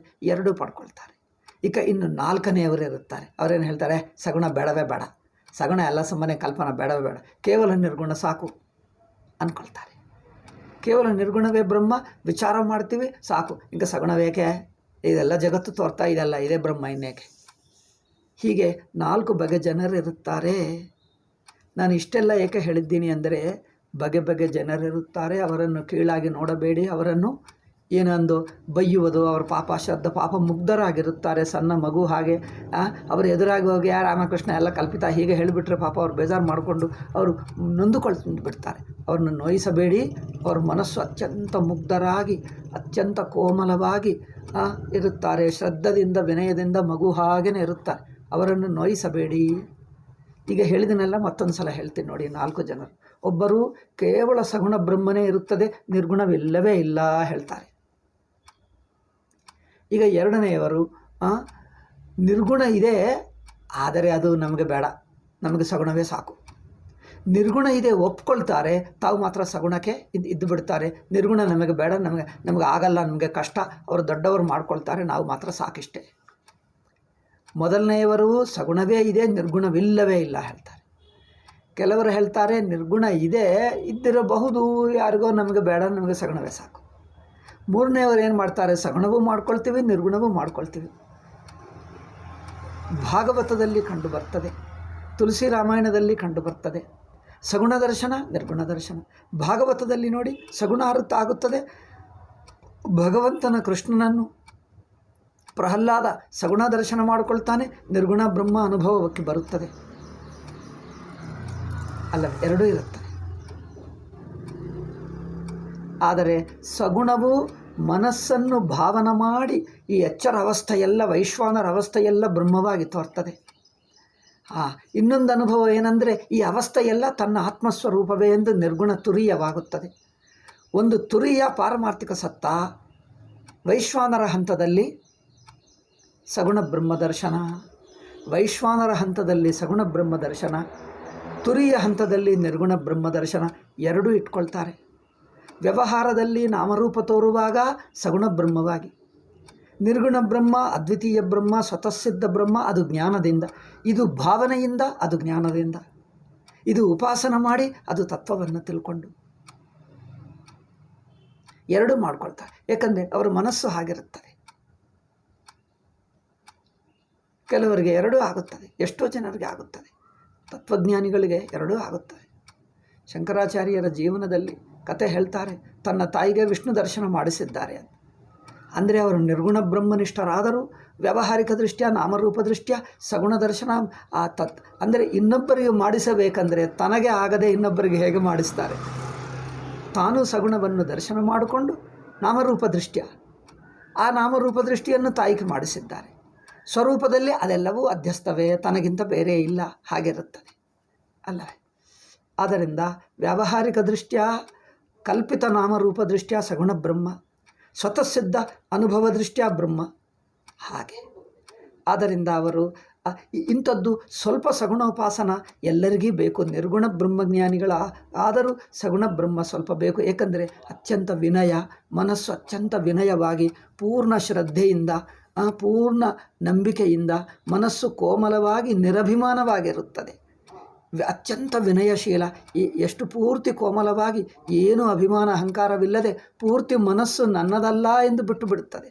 ಅದು ವೈರಾಗ್ಯಕ್ಕೆ, ಮನಸ್ಸು ಶುದ್ಧವಾಗುವುದಕ್ಕೆ, ನಿರಭಿಮಾನಕ್ಕೆ, ಅತ್ಯಂತ ವಿನಯಕ್ಕೆ ಆ ಸಗುಣೋಪಾಸನ ಬಹಳ ಉಪಯೋಗವಾಗ್ತದೆ.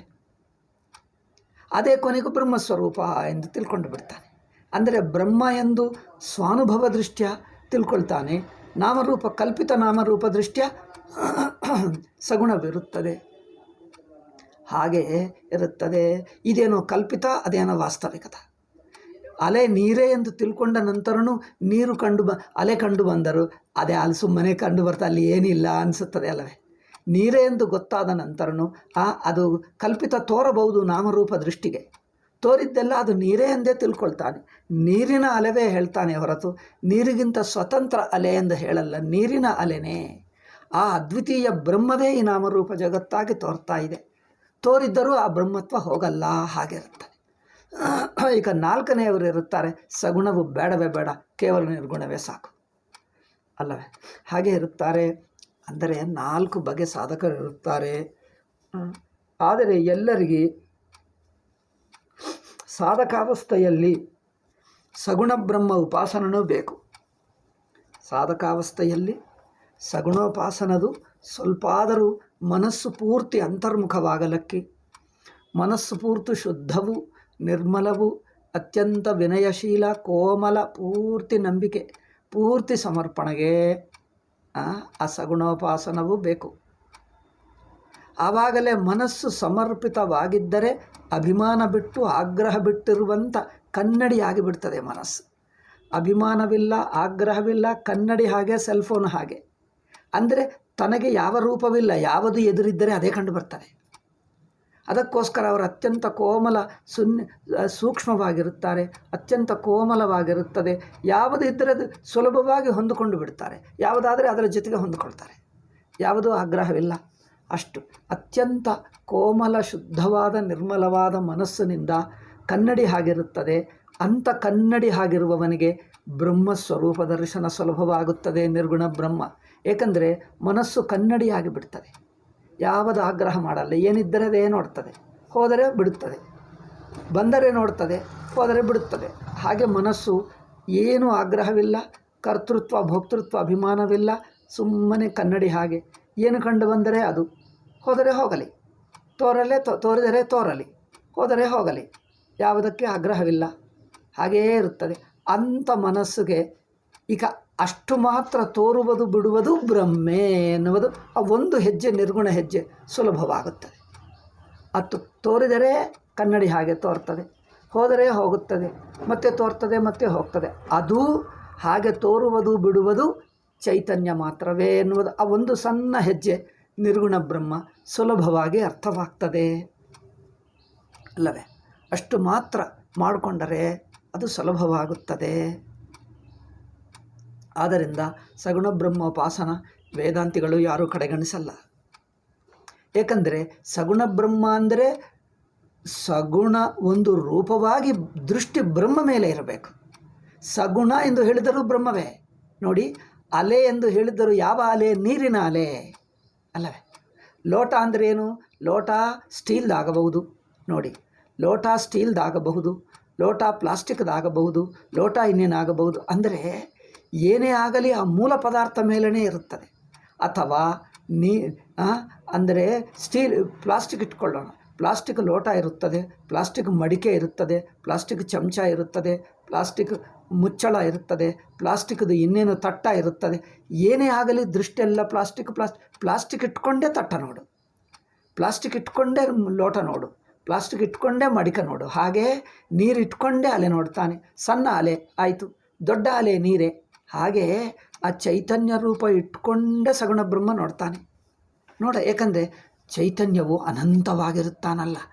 ಆ ಅನಂತ ಗುಣವೇ ಲೋಕದೃಷ್ಟಿಯ ಏನೋ ಒಂದು ಸದ್ಗುಣ ರೂಪ, ದಿವ್ಯ ರೂಪ ಎಂದು ಅನಿಸುತ್ತದೆ. ಹಾಗೆ ಆ ಚೈತನ್ಯವನ್ನು ಇಟ್ಕೊಂಡೇ ನೋಡ್ತಾನೆ. ಆದ್ದರಿಂದ ಅದರಲ್ಲಿ ವಿನಯ, ನನ್ನ ಮನಸ್ಸು, ನನ್ನ ವೃತ್ತಿಗಳು, ನಾನು ಎಂಬುದಿಲ್ಲ. ಆ ನಾನೆಂಬ ಅಹಂವೃತ್ತಿಯೂ ತಾನೇ ಬರುತ್ತದೆ, ತಾನೇ ಹೋಗ್ತದೆ. ಏಕೆಂದರೆ ಪರಮಾತ್ಮನಿಗೆ ಬಿಟ್ಟೆ. ಆ ವೃತ್ತಿಯು ನನ್ನ ಮನಸ್ಸಿನಲ್ಲಿಂದ ಹುಟ್ಟುವ ವೃತ್ತಿಗಳು ನನ್ನದಲ್ಲ. ಸಂಕಲ್ಪನೂ ನಾನು ಮಾಡಲ್ಲ. ಅವನೇ ಭಗವಂತ ಸಂಕಲ್ಪ ಕೊಡ್ತಾನೆ, ಅವನೇ ಇದು ತಗೊಂಡು ಬಿಡ್ತಾನೆ, ಇನ್ನೊಂದು ಸಂಕಲ್ಪ ಕೊಡ್ತಾನೆ. ಮತ್ತು ಇನ್ನು ನಮ್ಮ ಮನಸ್ಸಿನಲ್ಲಿ ಈಗ ಕುಳಿತಿದ್ದೇನೆ ಎಂದು ಸಂಕಲ್ಪ, ಅದು ಭಗವಂತನೇ ಕೊಟ್ಟ. ನಡೆಯುತ್ತೇನೆ, ಅವನೇ ಕೊಟ್ಟ. ಊಟ ಮಾಡ್ತಾ ಇದ್ದೇನೆ, ಅವನೇ ಕೊಟ್ಟ. ಓಕೆ, ನೀರು ಕುಡಿಯುತ್ತೇನೆ, ಅವನೇ ಕೊಟ್ಟ. ಇನ್ನೊಂದು ಸಂಕಲ್ಪ ಬದಲಾಯಿಸಿತು, ಇನ್ನೊಂದು ಸಂಕಲ್ಪ ಬದಲಾಯಿಸಿತು. ಆಗಲಿ, ಯಾವುದೇ ಬದಲಾಯಿಸಲಿ, ಯಾವ ಸಂಕಲ್ಪಗಳು ಆಗ್ರಹ ಮಾಡಲ್ಲ, ಯಾವ ಸಂಕಲ್ಪವೂ ಅವರದೇ. ಏಕೆಂದರೆ ಅತ್ಯಂತ ಶುದ್ಧವಾಗಿರುವವನಿಗೆ ತನ್ನ ಮನಸ್ಸಿನಲ್ಲಿ ಲೋಕ ವ್ಯವಹಾರ, ಕುಳಿತಿರುವುದು, ನಿಂತಿರುವುದು, ಮಾತಾಡುವುದು, ನೆಂಟರು ಬಂದರು ಅವರು ಮಾತಾಡಿಸುವುದು, ಮನೆ ಕೆಲಸ ಮಾಡುವುದು, ಆ ಅಂಗಡಿಗೆ ಹೋಗುವುದು ಅಥವಾ ಏನು ಆಫೀಸ್ಗೆ ಹೋಗುವುದು, ಈ ಆಫೀಸು ಭಗವಂತನೇ, ಹೋಗಬೇಕು ಎನ್ನುವುದು ಭಗವಂತನೇ. ಆ ವೃತ್ತಿ ನೋಡಿ, ಆ ವೃತ್ತಿ ಅವನೇ ಮಾಡಿಸ್ತಾ ಇದ್ದಾನೆ ಅಲ್ಲವೇ? ಹೀಗೆ ವೃತ್ತಿಗಳೆಲ್ಲ ಭಗವನ್ಮಯ, ಸಗುಣ ಬ್ರಹ್ಮಮಯ ಆಗಿದ್ದರೆ ಅದು ಅತ್ಯಂತ ಶುದ್ಧವಾಗುತ್ತದೆ ಮನಸ್ಸು. ಅಂದರೆ ಏನೇ ಮಾಡಲಿ ಕೆಲಸಗಳೆಲ್ಲ ನಮ್ಮ ಮನಸ್ಸಿನಲ್ಲಿ ಹುಟ್ಟುವ ವೃತ್ತಿಗಳೆಲ್ಲ ಅವನೇ. ಆದ್ದರಿಂದ ನಾನು ಯಾರು ಅಂದರೆ ವೃತ್ತಿಗಳೆಲ್ಲ ಅವರಾದರೆ ನಾನು ಆಗ್ರಹ ಮಾಡಲ್ಲವಲ್ಲ, ನಾನು ಕರಗಿ ಹೋಗ್ತದೆ, ಅಭಿಮಾನ ಕರಗೇ ಹೋಗುತ್ತದೆ. ಆಗ್ರಹ ಮಾಡಿದ್ದರೆ ಅಭಿಮಾನ ಉಳಿಯುತ್ತದೆ. ಮನಸ್ಸಿನಲ್ಲಿ ಹುಟ್ಟಿರುವ ವೃತ್ತಿಗಳೆಲ್ಲ ಅವೇ ಬರುತ್ತಾ ಇವೆ ನೋಡಿ. ಅಲೆ ನೀವು ನದಿ ದಡದಲ್ಲಿ ಕೂತಿದ್ದರೆ, ಒಂದು ಕೆರೆ ದಡದಲ್ಲಿ ನೀರು ಹೀಗೆ ಅಲಗಾಡ್ತದೆ. ಏನು ಗಾಳಿ ಬೀಸಿದ್ದರೆ ಅಲೆಗಾಡಿ ಅಲೆಗಳು ಬರುತ್ತವೆ, ತಾನೇ ಹೋಗುತ್ತದೆ, ಮತ್ತೆ ತಾನೇ ಬರುತ್ತದೆ, ಮತ್ತೆ ತಾನೇ ಹೋಗುತ್ತದೆ, ಮತ್ತೊಂದು ಅಲೆ. ಹಾಗೆ ನಮ್ಮ ಮನಸ್ಸು ಅಲೆ ಆಗಬೇಕು. ನಾವು ನೀರಾಗಿ ಕೂತಿರಬೇಕು ಅಲ್ಲವೇ? ನೀರಾಗಿ ಕೂತಿದ್ದರೆ ಅಲೆಗಳು ಯಾವುದೇ ಬರಲಿ ಆಗ್ರಹ ಮಾಡಬೇಡ. ಮನಸ್ಸಿನಲ್ಲಿ ಯಾವುದೇ ವೃತ್ತಿ ಹುಟ್ಟಲಿ, ಅದು ನಗುತ್ತಾ ಇರಲಿ ಸಂತೋಷವಾಗಿ. ಆ ವೃತ್ತಿ ಹೋಯಿತು, ಇನ್ನೊಂದು ವೃತ್ತಿ ಬಂತು, ಆಯಿತು, ಇನ್ನೊಂದು ಬಂತು, ಆಯಿತು. ಯಾವುದು ವೃತ್ತಿಗೆ ಆಗ್ರಹವಿಲ್ಲ, ಯಾವ ವೃತ್ತಿ ಇರಬೇಕೆಂದಿಲ್ಲ, ಹೋಗಬೇಕೆಂದಿಲ್ಲ. ವೃತ್ತಿ ಬರುತ್ತದೆ, ತಾನೇ ಹೋಗುತ್ತದೆ, ಮತ್ತೆ ಬರುತ್ತದೆ, ಮತ್ತೆ ಇನ್ನೊಂದು ಹೋಗುತ್ತದೆ. ಅಂದರೆ ವೃತ್ತಿಗಳೆಲ್ಲ ಅರಿವಿನಲ್ಲಿ ತೋರ್ಕೊಳ್ತಾ ಇರುತ್ತವೆ. ಹಾಗೆ ಅಂದರೆ ಈ ಸಮರ್ಪಣದಲ್ಲಿ ಇದು ಮನಸ್ಸಿನ ಶುದ್ಧ ಸ್ಥಿತಿ.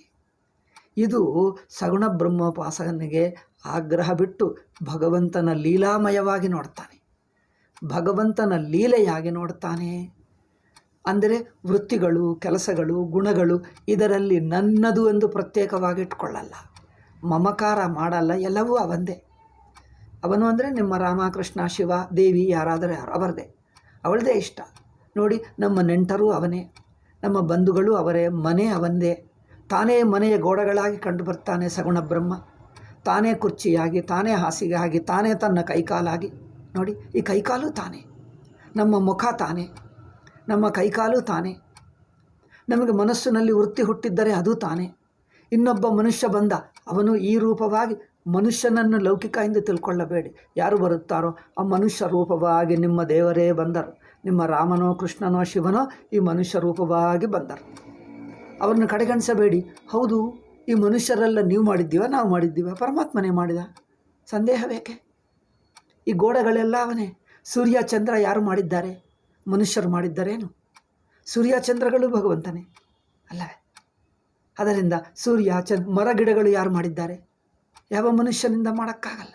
ಆ ಮರ ನೋಡು, ಈಗ ಅಲ್ಲಿ ಎದುರಾಗೆ ಇದೆ ಮಾವಿನ ಮರ, ಅಲ್ಲಿ ಕಂಡು ಬರ್ತಾ ಇದೆ, ಅದು ಯಾರು ಮಾಡಿದ್ದಾರೆ?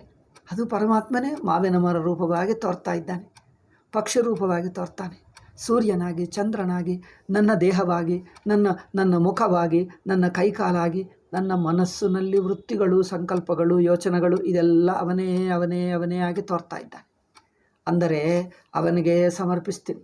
ಅವರಿಗೆ ಹೇಗೆ ತೋರ್ಕೊಳ್ತಾನೋ ತೋರ್ಕೊಳ್ಳಲಿ, ಯಾವುದು ಆಗ್ರಹ ಮಾಡಲ್ಲ. ಅಂದರೆ ಕೋಮಲವಾಗಿರುವುದು, ಅವರಿಗೇ ಬಿಡುವುದು, ಅತ್ಯಂತ ಪ್ರೀತಿಯಿಂದ ನೋಡುವುದು, ಏನು ಮಾಡಿದ್ದರೆ ಅದೇ ನೋಡುವುದು. ಹಾಗೆ ಇವು ಅಭಿಮಾನವೂ ಮಾಡುವುದಿಲ್ಲ, ಆಗ್ರಹ ಇಲ್ಲ, ಅಭಿಮಾನವಿಲ್ಲ.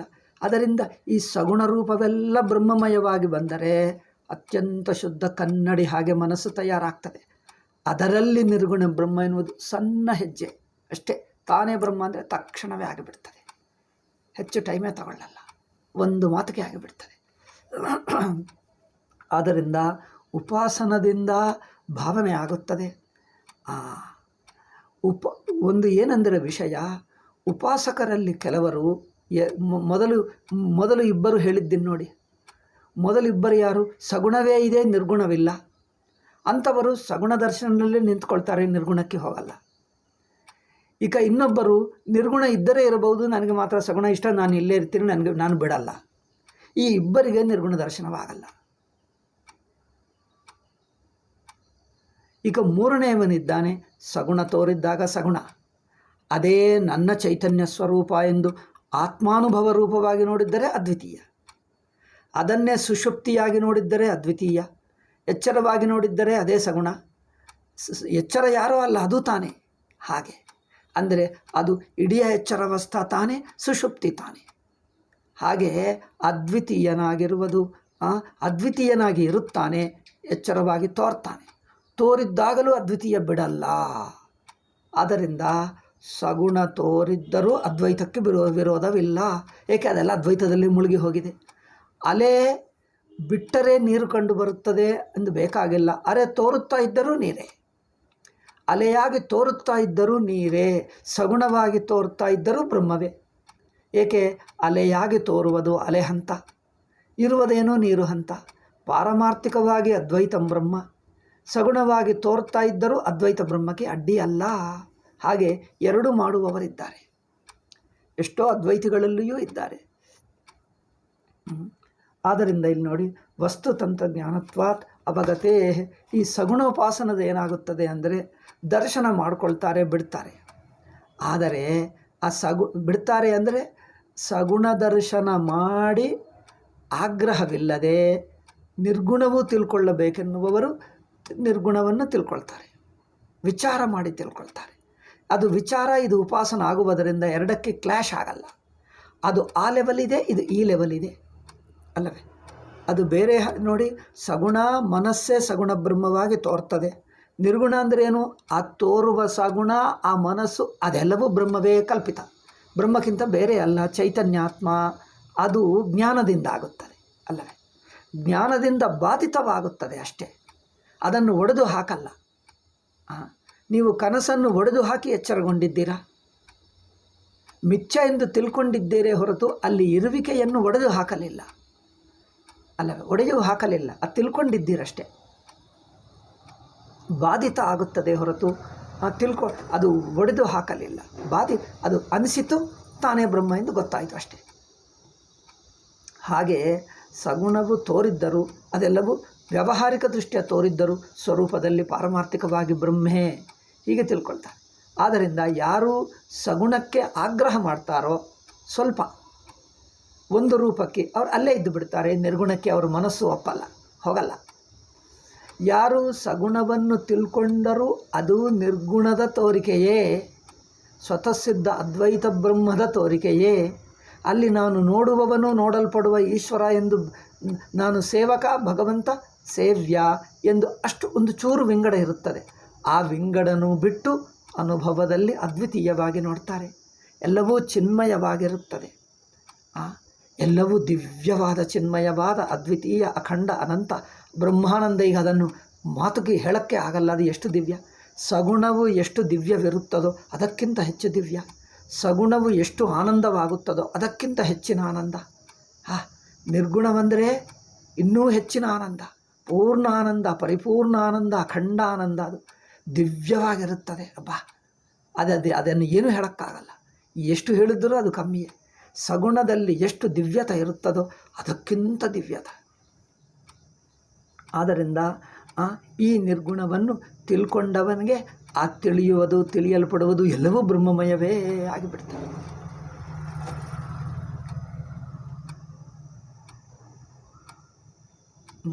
ಹೀಗೆ ಇಹೈವ ಅಪರೋಕ್ಷ ಸ್ವಭಾವಸ್ಯ, ಅದರಿಂದ ವಸ್ತುತಂತ್ರ ಜ್ಞಾನದಿಂದ. ಈಗ ಅಂದರೆ ವ್ಯತ್ಯಾಸ ಏಕೆ ಹೇಳ್ತಾ ಇದ್ದೀನಿ ಅಂದರೆ, ಯಾರಾದರೂ ಮಾಡಿಕೊಂಡರೆ ನೀವೇನು ಆಗ್ರಹ ಮಾಡಬೇಡಿ, ಅದು ಬ್ರಹ್ಮವೇ ಎಂದು ನೋಡಿ ಅಷ್ಟೇ.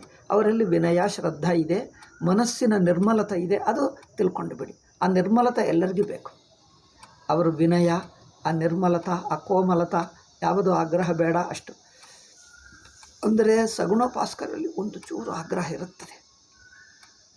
ಒಂದು ಚೂರು ಆಗ್ರಹವಿರುವುದರಿಂದಲೇ ಆ ಸಗುಣಕ್ಕೆ ಸಿಕ್ಕಾಕ್ಕೊಳ್ತಾರೆ. ಆ ಆಗ್ರಹನೂ ಬಿಟ್ಟರೆ ನಿರ್ಗುಣಕ್ಕೆ ಬರ್ತಾರೆ. ಒಂಚೂರು ಇರುತ್ತದೆ ಆಗ್ರಹ. ಏಕೆಂದರೆ ನನಗೆ ಈ ದರ್ಶನವೇ ಆಗಬೇಕು, ಇಲ್ಲೇ ಇರಬೇಕು ಎಂದು ಆ ಒಂಚೂರು, ಅದು ಸ್ವಲ್ಪ ಸಾತ್ವಿಕ ಆಗ್ರಹ. ಅದು ಆಗ್ರಹ ಅದು ಸಾತ್ವಿಕವಾದ, ಪಾಪಕೋಮಲವಾದ ಒಳ್ಳೆತನದಿಂದ ಆಗ್ರಹ ಮಾಡ್ತಾರೆ ನೋಡಿ, ಹಾಗೆ. ಅದು ಪ್ರೀತಿಯಿಂದ ಮಾಡುವ ಆಗ್ರಹ ಅದು.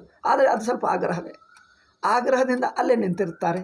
ಅದು ಆಗ್ರಹ ಮಾಡದೆ, ಅದು ಭಗವಂತನೇ, ಅದೇ ಆಗಲಿ ಇದೇ ಆಗಲಿ ಏನಾಗುತ್ತದೋ ಅವರಿಗೆ ಬಿಡೋಣ, ಅದೇ ಆ ತೋರುವ ಸಗುಣವು ನಿರ್ಗುಣವೇ ಆಗಿಬಿಡ್ತದೆ ಅಲ್ಲವೇ. ಅವೊಂಚೂರು ಆ ಒಳ್ಳೆಯ ಆಗ್ರಹ ಇರುತ್ತದೆ ನೋಡಿ, ಪ್ರೀತಿಯ ಆಗ್ರಹ, ಅದು ಬಿಟ್ಟುಬಿಟ್ರೆ ಇರುವುದೆಲ್ಲ ಒಂದೇ ಬ್ರಹ್ಮ ಎಂದು ತಿಳ್ಕೊಳ್ತಾನೆ. ಅಂದರೆ ಇದು ಇನ್ನೊಬ್ಬರು ಮಾಡುವವರು ಅಲ್ಲಲ್ಲಿ ಕಳ್ಬಡ್ತಾರೆ ನೋಡಿ.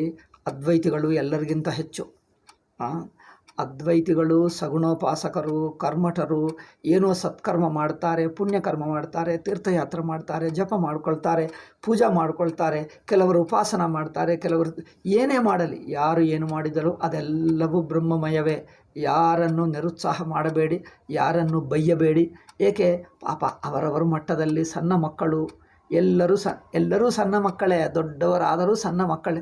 ತಮಗೆ ಗೊತ್ತಿರುವಂಥ ಸಣ್ಣ ಪೂಜೆ ಮಾಡ್ಕೊಳ್ತಾರೆ, ಕೆಲವರು ತೀರ್ಥಯಾತ್ರೆ ಮಾಡ್ತಾರೆ, ಕೆಲವರು ಪಾರಾಯಣ ಮಾಡ್ತಾರೆ, ಕೆಲವರು ರಾಮಕೋಟಿ ಬರ್ಕೊಳ್ತಾರೆ. ಬರೆಯಲಿ, ಪ್ರೀತಿಯಿಂದ ಬರೆಯಲಿ, ಅದನ್ನು ಕಡೆಗಣಿಸಬೇಡಿ. ಏಕೆ ನೀವು ಎಲ್ಲವೂ ಬ್ರಹ್ಮ ಎಂದು ಅದ್ವೈತವನ್ನು ತಿಳಿಯುವವರು ಸಣ್ಣ ಮಕ್ಕಳಾಗಿ ಸಾಧನ ಮಾಡುತ್ತಾ ಇದ್ದರೆ ಪಾಪ ಅವರನ್ನು ನೀವು ಕಡೆಗಣಿಸುವುದೇಕೆ ನೋಡಿ. ಸಣ್ಣ ಮಕ್ಕಳು ಅವರೇನೋ ಕರ್ಮ, ಉಪಾಸನಾ, ತೀರ್ಥಯಾತ್ರಾ, ಪೂಜಾ ಏನೋ ಮಾಡ್ಕೊಳ್ತಾರೆ, ದೂರ ಕಷ್ಟಪಟ್ಟು ಅಲ್ಲಿ ಹೋಗಿ ಮಂದಿರ ದರ್ಶನ ಮಾಡಿಕೊಂಡು ಎಷ್ಟು ಒಳ್ಳೆಯ ದರ್ಶನವಾಯಿತು ಸಂಭ್ರಮ ಪಟ್ಕೊಳ್ತಾರೆ. ಅಂದರೆ ನಾವು ಅದನ್ನು ಕಡೆಗಣಿಸಬಾರದು. ಏಕೆ ಆ ದರ್ಶನ ನಮಗೆ ಇಲ್ಲೇ ಆಗುತ್ತದೆ, ಇಲ್ಲೇ ಆಗಬೇಕು. ಏಕೆ ಅಲ್ಲಿ ಹೋದರೂ ಆಗುತ್ತದೆ, ಇಲ್ಲಿಯೂ ಆಗುತ್ತದೆ. ಅವರು ಹೇಳ್ತಾರಲ್ಲ, ಎಷ್ಟು ಧನ್ಯ ದರ್ಶನವಾಯಿತು ಅಂದರೆ ಈ ಮಾತು ಕೇಳುವಾಗ ನಮಗೆ ಇಲ್ಲೇ ದರ್ಶನವಾಗುತ್ತೆ. ಏಕೆ ಎಲ್ಲವೂ ಬ್ರಹ್ಮವೇ, ಹಾಗೆ ಇರ್ತಾರೆ. ಎಲ್ಲವೂ ಬ್ರಹ್ಮವೇ ಆಗುವ ಅದ್ವೈತಿಗಳಿಗೆ ಅವರ ದರ್ಶನ ನಮ್ಮ ದರ್ಶನದ ಒಂದು ತುಂಡಾಗಿ ಕಂಡು ಬರ್ತದೆ. ನಮ್ಮದು ನಿತ್ಯ ದರ್ಶನ, ಇವರಿಗೆ ನಿತ್ಯ ಬ್ರಹ್ಮ ದರ್ಶನ, ಅವರಿಗೆ ಒಂದು ಮಂದಿರದಲ್ಲಿ ದರ್ಶನ. ಸಣ್ಣ ಮಗುವಾಗಿ ಮಂದಿರದಲ್ಲಿ ದರ್ಶನ ಮಾಡಿಕೊಂಡ, ಪೂಜೆ ಮಾಡಿಕೊಂಡ, ಪಾರಾಯಣ ಮಾಡಿಕೊಂಡ, ರಾಮಾಯಣ ಓದಿದ, ರಾಮಕೋಟಿ ಮಾಡಿ, ಅದನ್ನು ಕಡೆಗಣಿಸಬೇಡಿ. ಅವರ ಪಾಪ ಸಣ್ಣ ಮಕ್ಕಳು.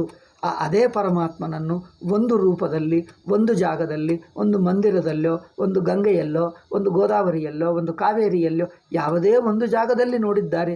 ನೀವು ಒಂದು ಜಾಗದಲ್ಲಿ ನೋಡಿದ್ದು ಎಲ್ಲ ಕಡೆ ನೋಡ್ತೀವಿ, ಅಷ್ಟೇ ವ್ಯತ್ಯಾಸ. ಅದ್ವೈತಿಗಳು ಅವರು ಒಂದು ಜಾಗದಲ್ಲಿ ನೋಡಿದ್ದು ಇವರು ಎಲ್ಲವಲ್ಲಿ ನೋಡುತ್ತಾರೆ ಅಷ್ಟೇ ಹೊರತು, ಒಂದು ನೋಡಿದ್ದೆ ನನಗೇನು ಗೊತ್ತಿಲ್ಲ ನೀವು ಅಜ್ಞಾನಿ ಎಂದು ಹಾಗೆ ಕಡೆಗಣಿಸಬೇಡಿ. ನೀವು ಎಲ್ಲ ಕಡೆ ನೋಡುತ್ತಿದ್ದವರು ಒಂದು ಕಡೆ ನೋಡ್ತಾನೆ, ಏನು ತಪ್ಪೇನಪ್ಪ? ಅವನು ಒಂದು ಕಡೆ ನೋಡಿದ್ದಾನೆ, ಬೇರೆ ಕಡೆ ಅವ್ರಿಗೆ ಕಂಡು ಬರ್ತಾ ಇಲ್ಲ, ಅಷ್ಟೇ. ಅವರಲ್ಲಿ ತಪ್ಪೇ? ಅವ್ರಿಗಿನ್ನೂ ಪೂರ್ಣತ ಬಂದಿಲ್ಲ, ಮಕ್ಕಳ ಸ್ಥಿತಿಯಲ್ಲಿದ್ದಾನೆ, ಇರಲಿ. ಬಟ್ ಅಷ್ಟಾದರೂ ಪರಮಾತ್ಮನೇ ಅಲ್ಲವೇ? ಒಂದು ಮಂದಿರದಲ್ಲಿ, ಒಂದು ಪೂಜೆಯಲ್ಲಿ, ಒಂದು ಪಾರಾಯಣದಲ್ಲಿ, ಒಂದನಲ್ಲಿ ಕಂಡು ಬಂದರೆ ಅದು ಪರಮಾತ್ಮೆ. ಬರೀ ಜ್ಞಾನಿ ಅಂದರೆ ಯಾರು ಅಂದರೆ ಅವನು ಒಂದು ಕಡೆ ನೋಡಿದ್ದು ನೀವು ಎಲ್ಲ ಕಡೆ ನೋಡ್ತೀವಿ. ಕೂತಿದ್ದರು, ನಿಂತಿದ್ದರು, ಮಾತಾಡ್ತಿದ್ದರು, ಎಲ್ಲವೂ ಬ್ರಹ್ಮ ಎಂದು ನೋಡಿದ್ದವನಿಗೆ ಒಂದು ಕಡೆ ನೋಡಿದ್ದವನು ತಪ್ಪಾಗಿ ಕಂಡು ಬರ್ತಾನ ಏನಪ್ಪ? ನೀವು ಎಲ್ಲವೂ ಬ್ರಹ್ಮ ಎಂದು ನೋಡಿ ಅವನು ಒಂದು ಕಡೆ ಮಂದಿರ ದರ್ಶನ ಮಾಡಿಕೊಂಡರೆ ಎಷ್ಟು ದಿವ್ಯವಾಗಿದೆ, ಅವರಿಗೆ ಮನಸ್ಸು ನೋಡಿ, ಮುಖ ನೋಡಿ ಆಶ್ಚರ್ಯ ಪಟ್ಕೊಳ್ತಾನೆ, ಮನಸ್ಸು ಕರಗಿ ಹೋಗುತ್ತದೆ. ಅವರಿಗೆ ಕೆಲವರಿಗೆ ಕಣ್ಣೀರೇ ಬರುತ್ತದೆ, ಎಷ್ಟು ದರ್ಶನವಾಯಿತು, ಎಷ್ಟು ಸ್ವಾಮಿ ದರ್ಶನ, ತಿರುಪತಿಗೆ ಹೋದರೆ ಎಷ್ಟು ಪರವಶನಾಗ್ತಾರೆ. ಅಂಥದ್ದು ಈಗಲೂ ಇದೆ ಬ್ರಹ್ಮ. ನೋಡಿ, ನೀವು ಕೂತಿದ್ದರು, ನಿಂತಿದ್ದರು, ವೇದಾಂತ ಕೇಳುತ್ತಾ ಇದ್ದರು, ಅದೇ ವೆಂಕಟೇಶ್ವರ ಸ್ವಾಮಿ ದರ್ಶನವೇ. ಏಕೆ? ಅವನೇ ಎಲ್ಲವೂ, ಸರ್ವಂ ಬ್ರಹ್ಮಮಯವೇ. ಹಾಗೆ ಆಗಲಿ. ಅದ್ವೈತಿಗಳು ಮಿಕ್ಕ ಜನರು ಮಾಡಿಕೊಂಡುವ ಸಣ್ಣ ದರ್ಶನವನ್ನು ಪೂರ್ಣ ದರ್ಶನ ಮಾಡಿಕೊಳ್ತಾರೆ ಹೊರತು ಸಣ್ಣವನ್ನೇ ಕಡೆಗಣಿಸಲ್ಲ. ಕಡೆಗಣಿಸ್ತಾ ಇದ್ದಾರೆಂದರೆ ದರ್ಶನವು ಕಡೆಗಣಿಸುವುದಾ? ನಾವು ಏನು ಕಡೆಗಣಿಸ್ತಾ ಇದ್ದೀರಿ ಹೇಳಿ? ಅವರು ಒಂದು ಮಂದಿರದಲ್ಲೋ, ತಿರುಪತಿಯಲ್ಲೋ, ಎಲ್ಲೋ ಒಂದು ನೋಡಿಕೊಂಡು ಅದೇ ನೆನಪಿಸ್ಕೊಂಡು ಎಷ್ಟು ಚೆನ್ನಾಗಿದೆ, ದರ್ಶನವಾಯಿತು, ರಾಮಚಂದ್ರ ದರ್ಶನ ಅಂದ್ಕೊಂಡರೆ ನೀವೇನು ಹೇಳ್ತೀರಿ? ಅವನು ದರ್ಶನ ಮಾಡಿಕೊಂಡದ್ದು ಒಳ್ಳೆಯದಪ್ಪ, ಬೇರೆ ಕಡೆನೂ ಮಾಡುವೆಂದು ಅವರಿಗೆ ಹೇಳಬೇಕು. ಅದು ತಕ್ಷಣವೇ ಬರಲ್ಲ, ಸ್ವಲ್ಪ ಟೈಮ್ ತಗೊಳ್ತದೆ ಅವರಿಗೆ. ಅವನು ಒಂದು ಕಡೆ ಮಾಡಿದ್ದು ನೀವು ಬೇರೆ ಕಡೆ ಎಲ್ಲ ಕಡೆ ನೋಡಬೇಕು. ಅವರ ತಪ್ಪೆಲ್ಲಿದೆ ಅಂದರೆ ಒಂದು ಕಡೆ ನೋಡಿಕೊಂಡಿದ್ದು ಇನ್ನೊಂದು ಕಡೆ ನೋಡ್ತಾ ಇಲ್ಲ. ಎಲ್ಲಿ ನೋಡಲಿಲ್ಲವೋ ಅಲ್ಲಿ ತಪ್ಪೇ ಹೊರತು ನೋಡಿರುವ ಕಡೆ ತಪ್ಪಿಲ್ಲ. ಇದು ನೋಡಿ, ಅಂದರೆ ಅವರು ಮಂದಿರದಲ್ಲೇ ನೋಡಿದ, ಅದು ತಪ್ಪಾಯ್ತಾ? ಮಂದಿರದಲ್ಲೇ ಪರಮಾತ್ಮ ಅಂದರೆ ಕರೆಕ್ಟೇ. ಬೇರೆ ಕಡೆ ಮಂದಿರದಿಂದ ಹೊರಗೆ ಬಂದರೆ ಇದು ನಾರ್ಮಲ್ ಪ್ರಪಂಚ ಹೇಳ್ತಾನೆ, ಮಂದಿರದಲ್ಲೇ ಇದ್ದಾನೆ, ಹೊರಗೆ ಇಲ್ಲ ಹೇಳ್ತಾನೆ. ಅದು ತಪ್ಪು. ಅವನು ಮಂದಿರದಿಂದ ಹೊರಗೆ ಬಂದು ಬಸ್ಸು ಹತ್ತಿ, ರೈಲು ಹತ್ತಿ, ಬೇರೆ ಏನೋ ಪ್ಲ್ಯಾಟ್ಫಾರ್ಮ್ನಲ್ಲೋ ಹೋಟೆಲ್ನಲ್ಲೋ ಕೂತಿರುವಾಗ ಅಲ್ಲೇನು ಭಗವಂತ ಇಲ್ಲ, ಅಲ್ಲೇ ಇದ್ದಾನೆ ಹೇಳ್ತಾನೆ. ಅದು ತಪ್ಪು. ಅವನು ಮಂದಿರದಲ್ಲಿ ಭಗವಂತನ ದರ್ಶನ ತಪ್ಪಿಲ್ಲ, ಪಾರಾಯಣ ಮಾಡುವುದು ತಪ್ಪಿಲ್ಲ, ಪೂಜೆ ಮಾಡುವುದು ತಪ್ಪಿಲ್ಲ. ಪೂಜೆ ಮಾಡದೇ ಇರುವಾಗ ಲೌಕಿಕ ಕೆಲಸ ಇದು ಪೂಜೆ ಅಲ್ಲ ಅಂದ್ಕೊಳ್ತಾನಲ್ಲ, ಅಲ್ಲಿ ತಪ್ಪಿದೆ ನೋಡಿ. ಬೇರೆ ಕೆಲಸ ಮಾಡುವಾಗ ಇದು ಪೂಜಾ ಅಲ್ಲ ಎಂದು ಹೇಳ್ತಾನೆ. ಬೇರೆ ಪುಸ್ತಕ ಓದುವಾಗ ಇದು ಪಾರಾಯಣ ಅಲ್ಲ ತಿಳ್ಕೊಳ್ತಾನೆ. ಬೇರೆ ಮಾತು ಮಾತಾಡುವಾಗ ಇದು ಪರಮಾತ್ಮ ಅಲ್ಲ ಅಲ್ಲಿ ತಪ್ಪಿದೆ ಹೊರತು ಒಂದನಲ್ಲಿ ಪರಮಾತ್ಮ ನೋಡಿದ್ದರೆ ತಪ್ಪೇನು? ನಮ್ಮ ಜನರು ಏನು ಹೇಳ್ತಾರೆ, ಕೆಲವರು ಅದ್ವೈತಿಗಳೇ, ನಿಮಗೇನು ಗೊತ್ತಿಲ್ಲ, ಪೂಜೆ ಮಾಡ್ತಾ ಇದ್ದೆ, ಮಂದಿರಕ್ಕೆ ಹೋಗ್ತಾ ಇದ್ದೆ ಅಂದರೆ ತಪ್ಪ? ಮಂದಿರ ಹೋಗಿ ಅಲ್ಲಿ ಭಗವಂತ ಇದ್ದಾನೆ ದರ್ಶನ ಮಾಡಿಕೊಂಡ್ರೆ ತಪ್ಪ? ಅಂದರೆ ಅವನಿಗೆ ಅಲ್ಲಿ ಹೋದಾಗಲೇ ಕಂಡು ಬರ್ತಾ ಇದೆ, ಹೊರಗೆ ಬಂದರೆ ಅನಿಸುತ್ತಾ ಇಲ್ಲ. ಬಟ್ ಎಲ್ಲೋ ಒಂದು ಕಡೆ ಅನಿಸುತ್ತಾ ಇದೆ, ಅನಿಸಲಿ. ಅವರಿಗೆ ಭಗವದ್ ಭಾವ ಅಭಿಮಾನ ಕರಗಿ ಹೋಗಿ ಶರಣಾಗತಿಯಾಗಿ ನಾನೂ ನನ್ನದು ಅಭಿಮಾನ ಕರಗಿ ಹೋಗಿ ಒಂದು ಕಡೆ ಆದರೂ ಆಗಲಿ, ಆಗಬಾರದ? ಅವನಿಗೆ ಪಾಪ ಒಂದು ಕಡೆ ಆಗ್ತಾ ಇದೆ, ಆಗಲಿ, ಅದನ್ನು ಕಡೆಗಣಿಸಬೇಡ. ಇವರೇನು ಹೇಳ್ತಾರೆ, ಅದು ಕಡೆಗಣಿಸ್ತಾರೆ, ಮಂದಿರ ಕಡೆಗಣಿಸ್ತಾರೆ, ಪೂಜಾ ಕಡೆಗಣಿಸ್ತಾರೆ, ತೀರ್ಥಯಾತ್ರೆ ಮಾಡ್ತಾರೆ, ಆ ಪುಸ್ತಕ ಓದ್ತಾರೆ, ಕರ್ಮ ಏಕೆ, ಪೂಜೆ ಏಕೆ, ಅದೆಲ್ಲ ಅಜ್ಞಾನಿ, ಹೀಗೆ ಮಾತಾಡ್ತಾರೆ. ಅಯ್ಯೋ ರಾಮ, ಏನಪ್ಪ ಕರ್ಮ ಅಂದರೆ ಏನು?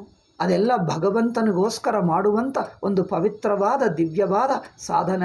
ಕರ್ಮ ಸಾಧನಗಳು ಪವಿತ್ರ. ಅದೆಲ್ಲ ಭಗವಂತನ ಶಕ್ತಿ, ಭಗವಂತನ ದಯೆ, ಭಗವಂತನ ಗುಣ ಇದೆ, ಭಗವಂತನ ಮಹಿಮೆ ಇದೆ ಎಂದು ಪವಿತ್ರವಾದ ನೀರು, ಕಲಶ, ಹೂಗಳು, ಅಕ್ಷತಗಳು ಎಲ್ಲ ಪವಿತ್ರವಾದದಿಂದ ನೋಡ್ತಾನೆ. ನೋಡಲಿ, ಪವಿತ್ರವಾಗಿ ನೋಡಿ, ವಿನಯದಿಂದ ನೋಡಿ, ಪ್ರೀತಿಯಿಂದ ನೋಡಲಿ, ತಪ್ಪೇನು? ಅಂದರೆ ಅವನು ಒಂದು ಕಡೆ ನೋಡಿದ್ದು ಇನ್ನೊಂದು ಕಡೆ ಪಾಪ ಅವರಿಗೆ ಆಗ್ತಾ ಇಲ್ಲ. ಅಲ್ಲಿ ನೋಡ್ತಾನೆ, ಇನ್ನೊಂದು ಕಡೆಗೆ ಬಂದರೆ ಆ ದಿವ್ಯ ಭಾವ, ಆ ಪವಿತ್ರ ಭಾವ, ಆ ವಿನಯ ಭಾವ ಹೋಗ್ತಾ ಇದೆ, ಜಾರಿ ಹೋಗ್ತಾ ಇದೆ. ನೀವು ಜಾರಿದ್ದಾಗ ತಪ್ಪು ಹಿಡಿಯು, ಬಟ್ ನೋಡಿದ್ದಾಗ ಏಕೆ ತಪ್ಪು ಹಿಡಿಯುತ್ತಾ ಇದ್ದೀವಿ? ಅವರು ಪವಿತ್ರ ಪೂಜಾ, ಪವಿತ್ರವಾದ ಪಾರಾಯಣ, ತೀರ್ಥಯಾತ್ರ ಇನ್ನೇನೋ ಮಾಡಿಕೊಂಡರೆ ಅಲ್ಲೇ ಅವರಿಗೆ ಭಗವದ್ ಭಾವ ಬಂದಿದೆ, ಬರಲಿ, ಒಳ್ಳೆಯದೇ. ಬೇರೆ ಕಡೆ ಅವರಿಗೆ ನಿಲ್ಲುತ್ತಾ ಇಲ್ಲ, ಜಾರಿ ಹೋಗ್ತಾ ಇದೆ. ಬೇರೆ ಕಡೆ ಜಾರಿ ಹೋಗಿದ್ದು ತಪ್ಪು ಎಂದು ಹೇಳಿ ಹೊರತು ಅದು ಸರಿ ಒಪ್ಕೊಳ್ತೀವಿ ಹೊರತು ಮಂದಿರದಲ್ಲಿ ನೋಡಿದ್ದು ತಪ್ಪೇಕೆ? ಅವರು ಪಾರಾಯಣದಲ್ಲಿ, ಪೂಜೆಯಲ್ಲಿ, ಇನ್ನೇನೋ ನಾಮಸ್ಮರಣದಲ್ಲಿ ಮಾಡಿದ ಅದನ್ನು ತಪ್ಪೇಕೆ? ನೀವು ನಾಮಸ್ಮರಣ ಮಾಡಿ ಮಾಡಿ ಮಾಡಿ ನೀವು ಏನು ಮಾತಾಡಿದರೂ ಭಗವಂತನ ನಾಮವೇ, ಹಾಗೆ ಆಗಲಿ. ಲೌಕಿಕ ವಿಷಯ ಇಲ್ಲ, ಲೌಕಿಕ ನಾಮಗಳು ಭಗವಂತನ ನಾಮನೇ ಆಗಲಿ, ಹಾಗಾಗಲಿ. ಅವ್ರಿಗೇನು ಅನಿಸುತ್ತದೆ, ಒಂದು ನಾಮದಲ್ಲೇ ಇದೆ, ಇನ್ನೊಂದು ಕಡೆ ಇಲ್ಲ ಅನಿಸುತ್ತದೆ. ಆಯಿತು, ಪಾಪ ಅವರಿಗೆ ನಿಧಾನವಾಗಿ ಬರ್ತಾನೆ, ಒಂದು ಕಡೆ ಆದರೆ ಇರಲಿ. ಅಂದರೆ ಒಂದು ಮುಗ್ಧ ಬಾಲಕ, ಒಂದು ಮುಗ್ಧ ಸಣ್ಣ ಮಗು ಒಂದು ಕಡೆ ನೋಡಿದ್ದರೆ ನೋಡಲಿ. ಅಂದರೆ ಅವರಿಗಲ್ಲಿ ವಿನಯ ಬರ್ತಾ ಇದೆ, ಒಂದು ದಿವ್ಯವಾದ ಭಾವನೆ ಆಗ್ತಾ ಇದೆ, ಆಗಲಿ. ಆ ಭಾವನೆಯನ್ನು ಕೆಡಿಸಬೇಡಿ, ಅವರ ಶ್ರದ್ಧೆಯನ್ನು ಕೆಡಿಸಬೇಡಿ, ಅವರ ಮುಗ್ಧತೆಯನ್ನು ಕೆಡಿಸಬೇಡಿ. ಅವರು ಆಗ್ರಹ ಬಿಟ್ಟು ಅಲ್ಲಿ ಹೋದರೆ ಏನು ಮಾಡಿದ್ದರೂ ಸಹಿಸ್ಕೊಳ್ತಾನೆ, ಏನು ಮಾಡಿದ್ದರೂ ಒಪ್ಕೊಳ್ತಾನೆ, ಆಗಲಿ, ಇಲ್ಲಿಗೆ ಬಂದಿದ್ದೇವೆ ಮಂದಿರಕ್ಕೆ, ಇಲ್ಲೇನಾದರೂ ಕಷ್ಟವಾದರೆ ಸಹಿಸ್ಕೊಳ್ಳೋಣ, ಏಕೆ ನೋಡಿ, ಅಸಹನವು ಸುಮ್ಮನೆ ಬರುತ್ತದೆ. ಎಷ್ಟು ಪ್ರೀತಿ, ಎಷ್ಟು ವಿನಯ, ಅಭಿಮಾನ ಬಿಟ್ಟು ಸಹಿಸ್ಕೊಳ್ತಾನೆ. ಅಲ್ಲಿ ಹೋಗಿದ್ದರು, ಬಿಸಿ ಇದ್ದರು, ಫ್ಯಾನ್ ಇಲ್ಲ, ತುಂಬ ಹೊಟ್ಟು ನಿಂತ್ಕೊಳ್ಳಬೇಕು, ಊಟ ಇಲ್ಲ, ಆದರೂ ಹಾಗೆ ನಿಂತ್ಕೊಳ್ತಾನೆ. ಅಯ್ಯೋ ದರ್ಶನವಾಗ್ತದಲ್ಲ, ನಂತರ ನೋಡೋಣ, ಇಲ್ಲಿ ಮಾತ್ರ 4 ಗಂಟೆ 5 ಗಂಟೆ ಊಟ ಇಲ್ಲದೆ ಹಾಗೆ ನಿಂತ್ಕೊಳ್ತಾನೆ. ಅಯ್ಯೋ ಎಷ್ಟು ವಿನಯ ಇದೆ, ಎಷ್ಟು ಸಾಧುವಾಗಿಬಿಟ್ಟ ಅಲ್ಲಿ ನೋಡಿ ಮಂದಿರದಲ್ಲಿ, ಆಗಲಿ, ಒಳ್ಳೆಯದೇ. ಆದ್ದರಿಂದ ಅಲ್ಲಿರುವ ಸ್ಥಿತಿ ಬೇರೆ ಕಡೆನೂ ಇರಲಿ, ಅದು ನಾನು ಹೇಳ್ತಾ ಇದ್ದೆ. ಅದು ಅವರಿಗೆ ಆಗ್ತಾ ಇಲ್ಲ ಅಷ್ಟೇ. ಅವರು ಜಾರಿದ್ದರೆ ಮೇಲಕ್ಕೂ ಹತ್ತಿದ್ದಾಗ ಕಂಡು ಬರ್ತಾನೆ, ಜಾರಿದ್ದಾಗ ಕಂಡು ಬರ್ತಾ ಇಲ್ಲ. ಹತ್ತಿದ್ದನ್ನು ನೀವು ಏಕೆ ಕಡೆಗಣಿಸುವುದು? ಅವರು ಜಾರಿದ್ದರೆ ಜಾರುವುದು ತಪ್ಪ, ಹತ್ತಿದ್ದಾಗ ಕಂಡು ಬರುವುದು ತಪ್ಪ? ಜಾರಿದ್ದರೆ ತಪ್ಪು, ಮರಿ ಹತ್ತಿದ್ದಾಗ ಏಕೆ ನಿಂದೆ ಮಾಡ್ತಾ ಇದ್ದೆ? ಅವರ ಪೂಜಾ, ಅವರ ಪಾರಾಯಣ, ಅವರ ಜಪ, ಅವರ ಧ್ಯಾನ ಏನೋ ಮಾಡ್ಕೊಳ್ತಾರೆ, ಅಥವಾ ಧ್ಯಾನ ಸುಮ್ಮನೆ ಕೂತ್ಕೊಂಡು ಏನೋ ಭಕ್ತಿ ಭಾವದಲ್ಲಿ ನಿಂತಿರ್ತಾರೆ, ಏನೋ ಪಾರಾಯಣ ಮಾಡಲ್ಲ. ಕೆಲವರು ಸುಮ್ಮನೆ ಕೂತಿರ್ತಾರೆ, ಏನೋ ಕುರ್ಚಿಯಲ್ಲೋ ಸೋಫಾದಲ್ಲೋ ಎಲ್ಲೋ ಭೂಮಿ ಮೇಲೋ ಎಲ್ಲೋ ಕೂತ್ಕೊಂಡು ಅದೇ ಭಾವನದಲ್ಲಿ ಇರ್ತಾರೆ, ಇರಲಿ. ಅಂದರೆ ಅವರಿಗೆ ಏನು ಮಾಡಿದ್ದರೆ ಆ ಭಾವನೆ ಬರ್ತದೋ ಬರಲಿ. ಜಾರಿದ್ದಾಗ ಜಾರದಂತೆ ನೋಡ್ಕೋ, ಅದು ಹೇಳಬೇಕು, ಅದನ್ನೇ ರಕ್ಷಿಸ್ಕೊ.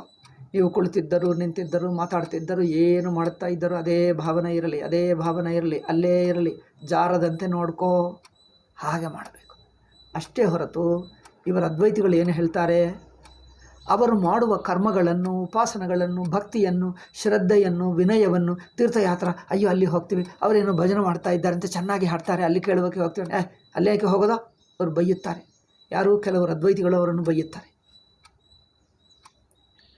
ಅದ್ವೈತಿ ಎಂದು ಹೇಳಿಕೊಳ್ಳವರು. ಅದೇಕೆ ಮಾಡೋದು ಅಯ್ಯೋ ರಾಮ, ಅದು ಮಾಡಿದರೆ ತಪ್ಪ ಏನು?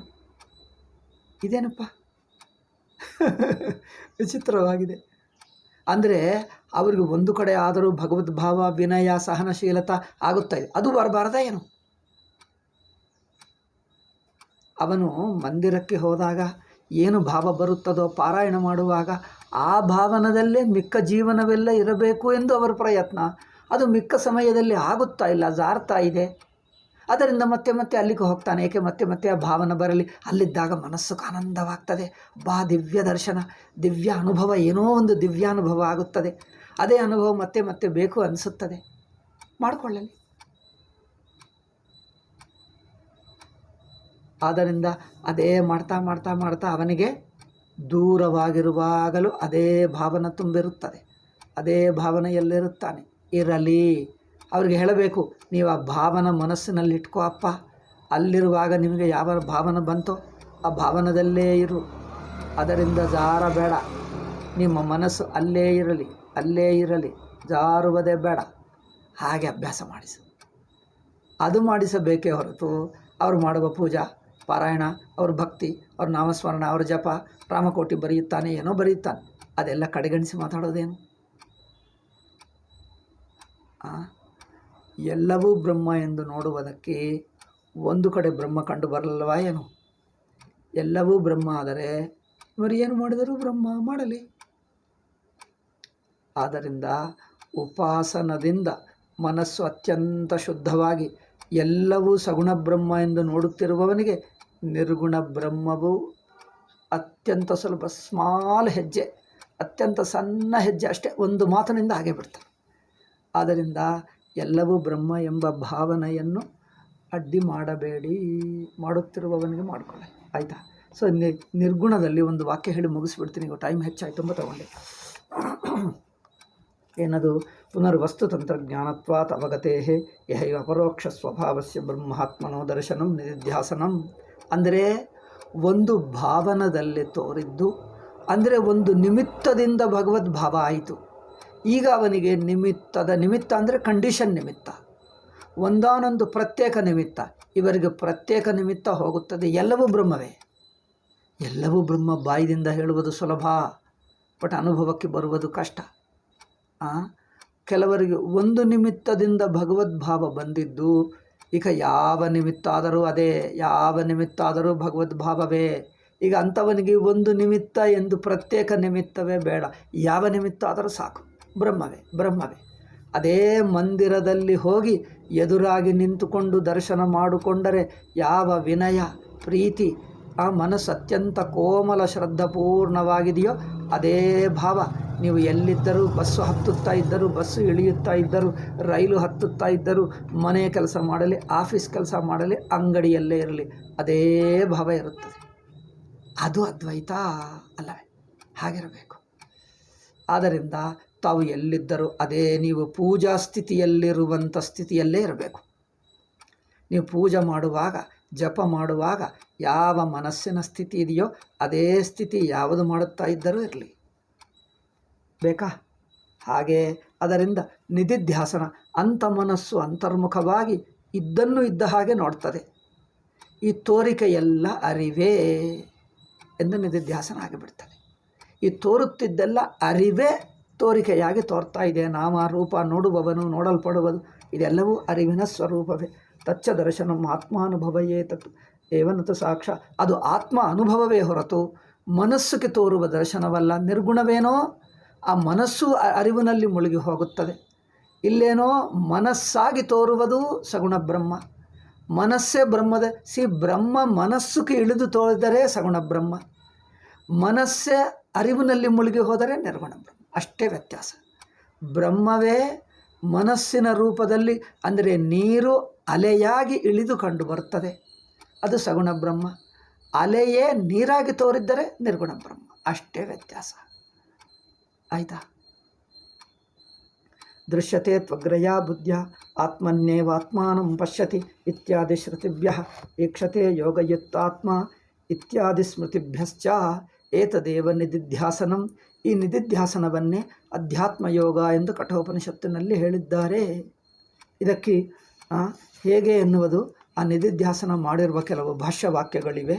ಅದು ಏನೆಂದರೆ ಆ ಒಂದು ಕಠೋಪನಿಷತ್ತಿದೆ, ಮತ್ತು ಗೀತೆಯಲ್ಲಿದೆ, ಗೌಡಪಾದಕಾರಿಕ 3 ಜಾಗದಲ್ಲಿದೆ ಅಲ್ಲವೇ. ಒಂದು ಕಠೋಪನಿಷತ್ತು, ಮತ್ತು ಗೀತೆ, ಮತ್ತು ಗೌಡಪಾದಕಾರಿಕ, ಈ 3 ಕೆಲವು ವಾಕ್ಯಗಳಿವೆ. ಅವುಗಳನ್ನು ಉದಾಹರಿಸಿ ಹೇಳ್ತಾರೆ. ನಾವು ನೋಡೋಣ ಮುಂದಿನ ಪಾಠದಲ್ಲಿ ನೋಡೋಣ. ಓಂ ಓಂ ಓಂ. ಏನೇನೋ ವಿಘ್ನ. ನಿನ್ನೆ ಪಾಠ ಶುರು ಮಾಡ್ತೀನಿ ಅಂದರೆ ಬಂದು ಡಿಸ್ಟರ್ಬ್ ಮಾಡ್ತಾರೆ, ಶುರು ಮಾಡ್ತೀನಿ ಅಂದರೆ ಏನೋ ಡಿಸ್ಟರ್ಬ್ ಮಾಡ್ತಾರೆ. ಅದರಿಂದ ಇವತ್ತು ಯಾರಿಲ್ಲ ಎಂದಿಗೆ ನಾನು ಶುರು ಮಾಡಿಬಿಟ್ಟೆ. ಆಯಿತು.